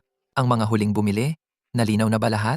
Boss, huwag kang mag-alala. Si Chen Tianfeng, siya mismo ang nagbabantay. Lahat ay dumaan sa legal na transaksyon. Sinuri rin namin ang background ng mga bumili. Wala namang problema. Karaniwan, mga kumpanyang pamuhunan mula sa ibang lugar ang kumukuha. Nasaan na siya? Ito, tungkol sa meeting ngayon, naipaalam ko na sa kanya. Pwedeng malate pa siya? Si Chen Tianfeng, iyong pabrika sa kanyang sakop, kumusta na, ato? Ang grupo niya ang pinakamabilis kumilos. 3 nightclub, 2 underground bank, at iyong bathhouse. Hindi pa man nakakalipas ang 2 linggo, naibenta na lahat. Ang perang nabawi ay 20% pa ang taas kaysa inaasahan. Ayon sa kanya, may mga suki na bumili ng mas mataas ang presyo. Suki? Sinuri mo ba? Tinanong ko. Si Chen Tianfeng, sabi niya dati na niyang kakilala. Oo, mga kapitalista mula sa Jinghai. Gustong magtayo ng negosyong pang-aliw dito sa Jiangcheng. Sa tingin ko, okay naman ang pera, kaya hindi ko na pinag-isipan pa. Boss, Ginoong San, may masamang balita, si Chen Tianfeng. Nagtaksil na siya. Ano? Linawin mo.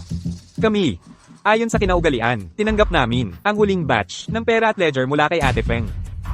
Pagdating namin doon, napansin namin pinalitan na niya ang mga tao. Nagpahatid pa siya ng mensahe.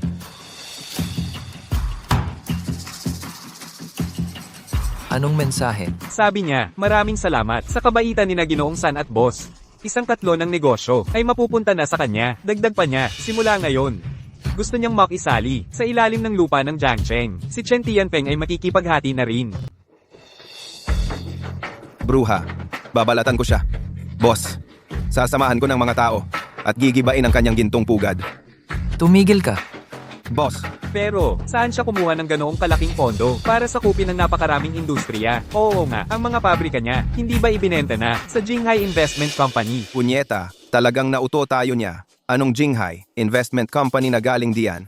Sa tingin ko, si Chen Tianfeng lang iyon. Naglilipat-lipat lang ng pera para makuha ng mura ang mga pangunahing negosyo natin. Boss, malaking pera iyon. Saan siya kumuha ng ganoong karaming pera? Si Chen Tianfeng, ang nasa likod niya, ay si Murong Whiting. Ang nangyari sa nakaraang buhay, mangyayari na naman ba?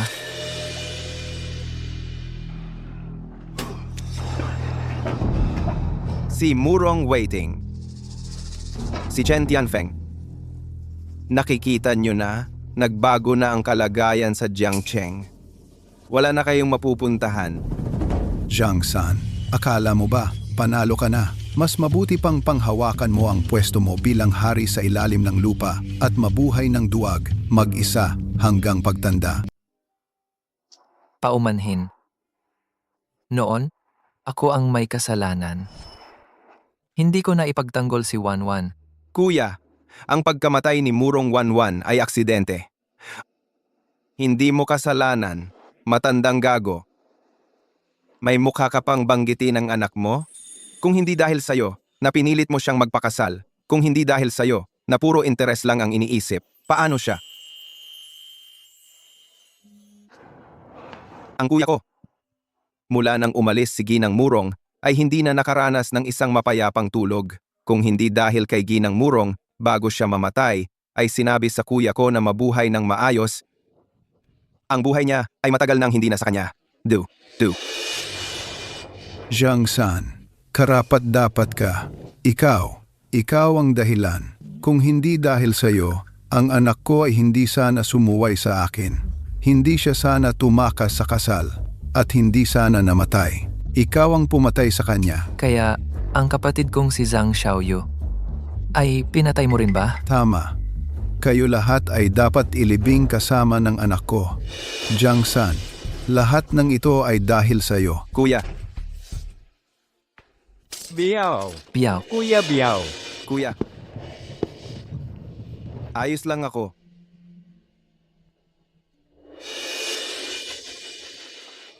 Zhang San, mamatay ka na.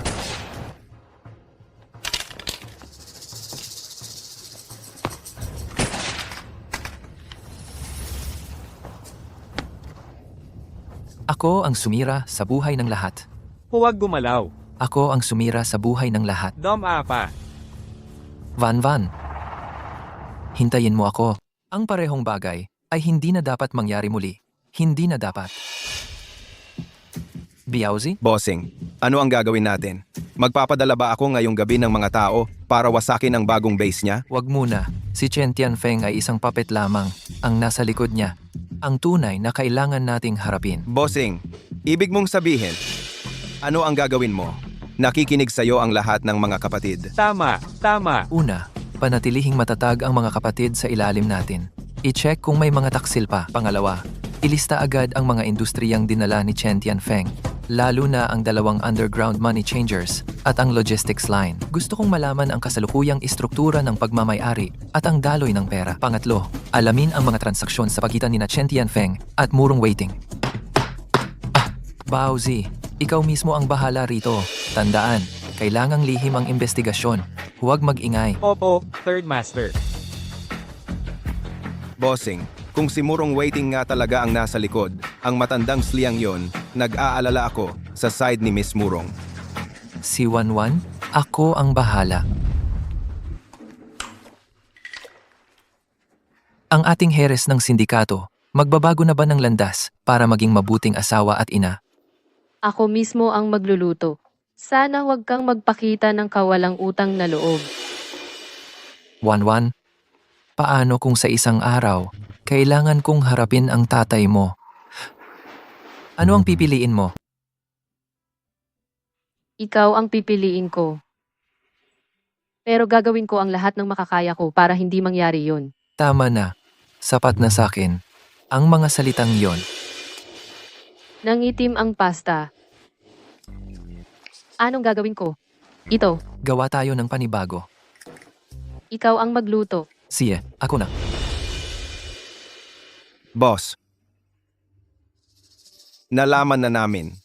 Yung mga negosyo ni Chen Tianfeng, ang huling bumili ay iisang shell company na nakarehistro sa British Virgin Islands. Ang pinanggalingan ng pondo ay talagang galing sa overseas account ng pamilya Murong. Si Murong Waiting, si Chen Tianfeng. Gusto nilang habang hindi pa stable ang kinatatayuan ko, sakmalin ng isang bagsakan ang pinakamasustansyang parte ng negosyo ko sa pagbabago.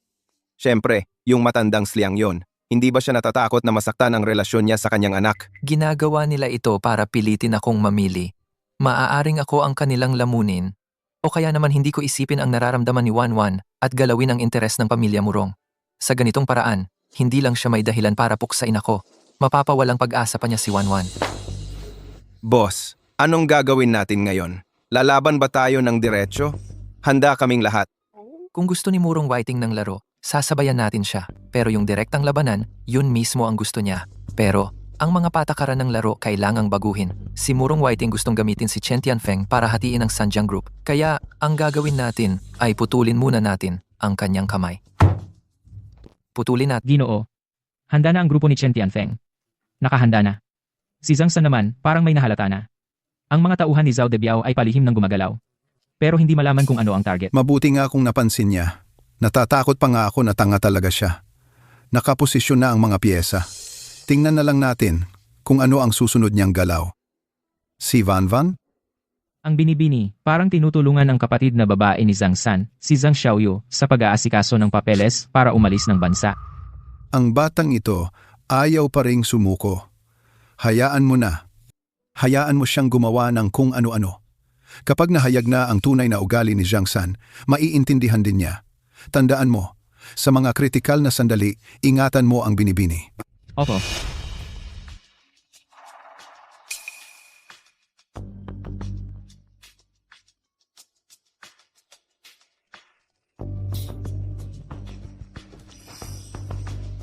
Matibay ang loob mo.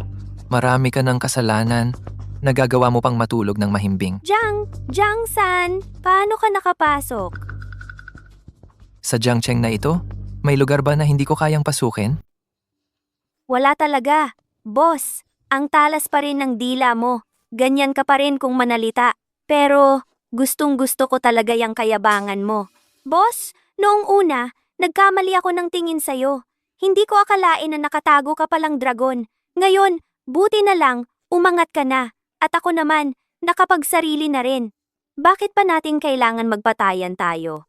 Yung mga iligal na negosyo dito sa lungsod, napakalaking kikian. Kung ikaw lang ang kakain, nakakasawa yan. Oh, ang ibig sabihin ni ate. Si Murong Whiting, yang matandang slayang yon, akala niya magagamit niya ako bilang baril. Tapos, pagkatapos, itatapon lang. Pwe, ang narating ko ngayon, hindi dahil sa awa niya. Binigyan niya ako ng pera at impluensya para lang magamit ang kamay ko para lamunin ang industriyang pinaghirapan at pinalago mo. At para na rin putulin ang posibilidad mong maging kayo ni Wanwan. Tuloy mo lang. Boss, isipin mo, bakit pa natin kailangang sundin ang script niya? Ang Three Rivers Group mo, hindi pa gaanong matatag.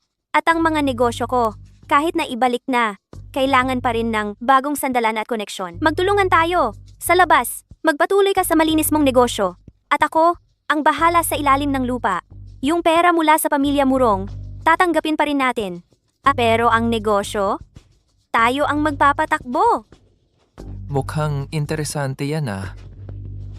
Pagdating sa tubo, hati tayo. Pagdating ng panahon, ang legal at ilegal, sa buong lungsod na to, tayo na ang magdedesisyon. Si Murong Waiting, pumunta na lang siya sa impyerno. Pero, Ate Feng, walang ebidensya, di ba? At baka pagtalikod ko, ipagkanulo mo na ako. Alam mo, ang bilis mo kasing magtaksil sa amo. Parang trader na palipat-lipat ng pinaglilingkuran. Zhang San, kung gusto mo ang negosyong ito, sige, gawin mo. Kung ayaw mo, umalis ka. Ate Feng, huminahon ka. Bakit ka biglang nag-init ang ulo? Pakikinggan mo ako, Zhang San. Si Zhao Debiao, isang barumbado lang yan. Ikaw, kung umaasa ka sa kanya, wala kang kinabukasan. Sa paningin niya, ikaw lang, Zhang San, ang mahalaga. Pero ako, si Chen Tianfeng, ang gusto ko ay sarili kong kaharian. Akala ni Murong Waiting, kontrolado niya ang lahat. Sasabihin ko sa'yo ang totoo. Ang mga assets niya sa abroad, lahat yon ininvest sa akin. Kung kanino ang pera, siya ang hari. At yung mga financial records, nasa akin na ang lahat. Mga pulis, narinig nyo na? Involvement sa sindikato, money laundering, smuggling. Sapat na yan para sa habang buhay na pagkabilanggo. Jiang San, ikaw, niloko mo ako. Okay, wala na akong oras para sa'yo. Sa oras na ito, mga pulis, malapit na sigurong dumating. Zhang San, ikaw, nababaliw ka na. Ipinagkanulo mo ako, ang sarili mong negosyo, masisira rin. Ang mga industriyang yan, sa pangalan ko nakapangalan, pero kung imbestigahan ng husto, hindi makakatakas ang pamilya Murong. At ang Sanjiang Group mo, ang bagong kinuha niyong bahagi ng industriya, hindi rin makakaiwas. Ito'y parang kapag may nasaktan, may masasaktan din. Ang pagkawala ng pamilya Murong, anong kinalaman ko doon? At tungkol sa sarili kong negosyo, ang Sanjiang Group, malinis at lehitimo ang lahat ng transaksyon.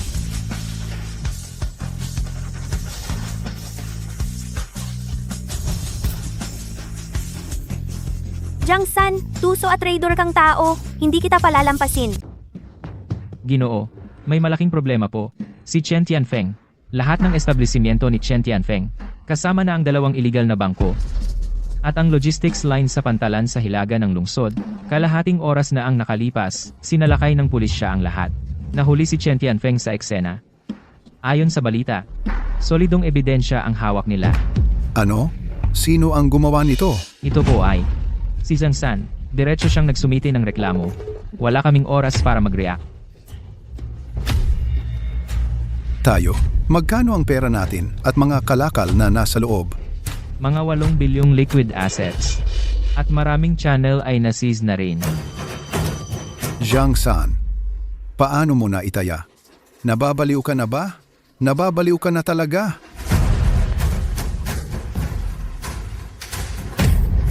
Ginoo,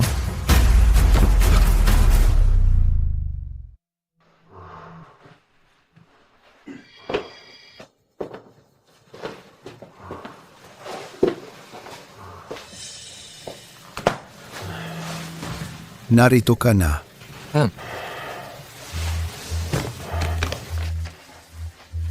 Pirmahan mo ito. Ito ay kasunduan para talikuran ang pamamahala sa Sanjiang Group. Mula ngayon, hindi ka na makikialam sa mga bagay sa legal at ilegal na mundo sa Jiangcheng. Pero si Wanwan ay sasamahan ka. Hindi ako pipirma. 20 minuto na lang, aalis na ang eroplano ni Wanwan. Inayos ko siyang mabuhay sa ibang bansa. Malilimutan ka niya agad at magsisimula ng bagong buhay. Kung wala ang pahintulot ko, sa buong buhay mo, hindi mo na siya muling makikita. Maliban na lang kung pipirmahan mo ito. Saka lang ako maniniwala sa nararamdaman mo para sa anak ko.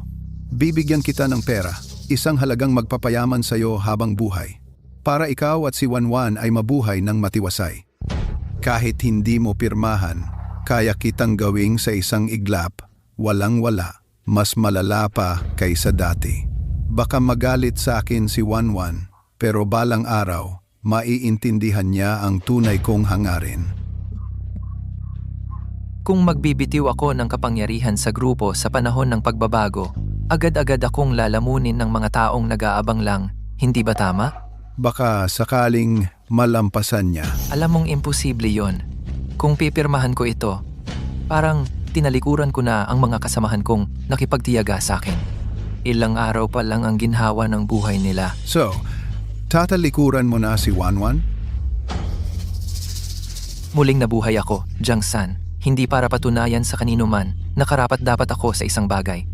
Ayoko lang na maging sunod-sunuran para protektahan ang mga taong mahalaga sa akin. Pero hindi ko isasakripisyo ang isang panig para lang sa isa pa. Ang kondisyon mo, hindi ko tatanggapin. Ang banta mo, hindi ako takot. Ikaw. Ginoo,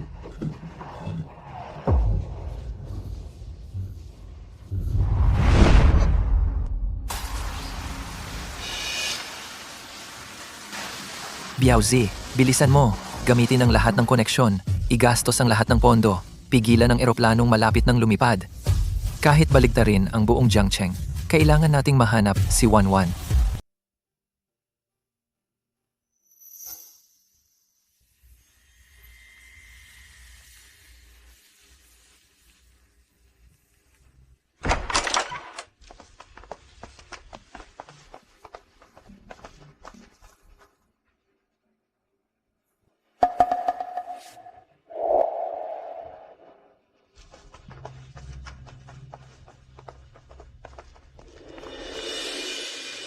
Boss, si Merong waiting. Gusto niyang pinalalaglag tayo mula sa ilalim. Kahit nasugatan at nasaktan siya, gagamitin niya si MS, Merong, para pilitin ka. Kapag pumirma tayo sa kasunduang ito, ang pinagsikapan, nating magkakapatid, mawawasak lahat. Sa nakaraang buhay, duwag akong tinalikuran si Wanwan.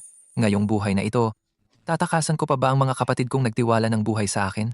Bumalik ako sa muling pagkabuhay para lang maging duwag ulit. Ang tinalikuran si Wanwan, hindi ko magagawa.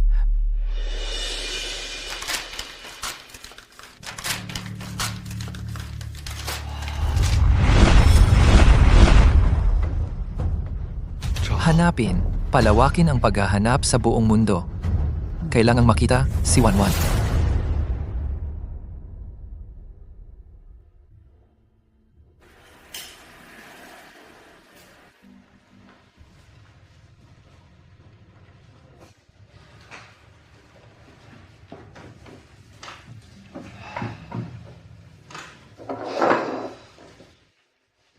Boss, isang sinangag na kanin na may itlog. Si Egel yan. Jangsan, ikaw nga talaga. Sabi ko na nga ba pamilyar ang mukha mo. Ngayon, bakit ganyan pa rin ang itsura mo?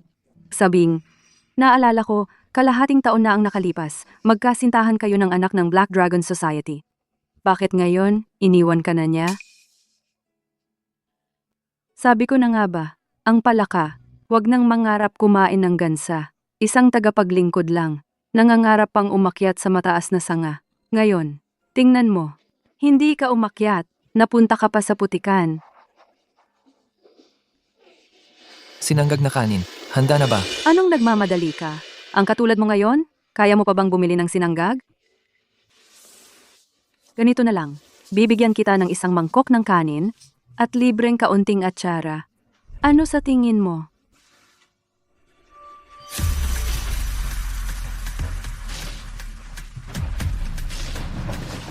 Boss, Boss, may balita na. Hey, kalahating taon na ang lumipas. Lahat ng dapat hanapin, hinanap ko na. Nagpadala rin ako ng tao sa ibang bansa para mag-imbestiga. Pero si Murong Whiting, napakatago niya, si Miss 11. Parang nawala na lang sa mundo. Nakuha ko na. Boss, bigyan mo pa ako ng konting panahon.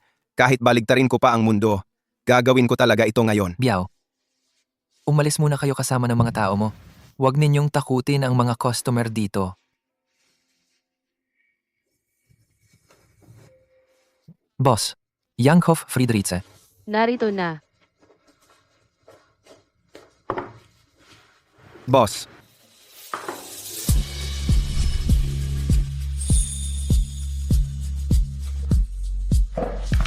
Murong 11. Ikaw? Ikaw nga talaga. Bakit ngayon ka lang dumating? Ano ba talaga ang nangyari? Pasensya na. Alam mo ba kung paano ang naging buhay ko nitong nakaraang kalahating taon? Akala ko sa buhay kong ito, hindi na kita makikita pa. Nandito ka lang pala, sa Jiangcheng, sa restaurant na ito. Ayaw ko rin naman. Si papa ko. Ginamit niya ang buhay mo at ng kapatid mong babae para takutin ako. Sabi niya kung ako raw ay tuluyang aalis at mapuputol ang pag-asa mo, saka ka lang magiging ligtas at mabubuhay. Kaya pala umalis ka ng ganoon. Hindi ko kayang magsugal. Alam ko kung ano ang kaya ng tatay ko. Inayos niya ang eroplano para sa akin, gumawa ng peking pagkakakilanlan, handa na lahat para sa pag-alis ko sa bansa. Pero sa kalagitnaan ng daan, palihim akong lumipat ng sasakyan at bumalik dito. Gusto kong manatili sa lugar na malapit sa'yo. Natatakot akong baka kapag nagpakita ako, makasama pa sa'yo, kaya dito na lang ako, nagtrabaho ng palihim habang nag-iisip ng solusyon. Tang, akala mo ba, sa pagtatago mo, hahayaan lang ako ni Murong Whiting? Sa nakalipas na kalahating taon, ang Sanjiang Group, harapan man o patago, ilan na bang beses, akala mo ba, sa pagpapasensya, makakamit ang kapayapaan? Alam ko. Hindi rin naman ako nakatunganga sa kalahating taon. Ito ang mga ebidensyang palihim kong nakalap. Sapat na ito para ikompromiso ang kanyang pagkakakilanlan bilang underground emperor.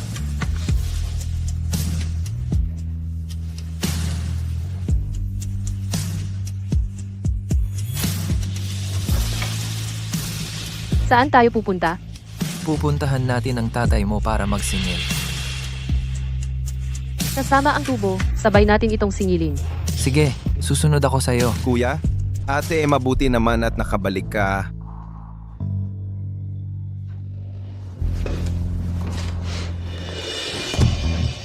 Itong 8.2 milyong piso, ituring na lang natin itong bayad sa kinain natin ngayon.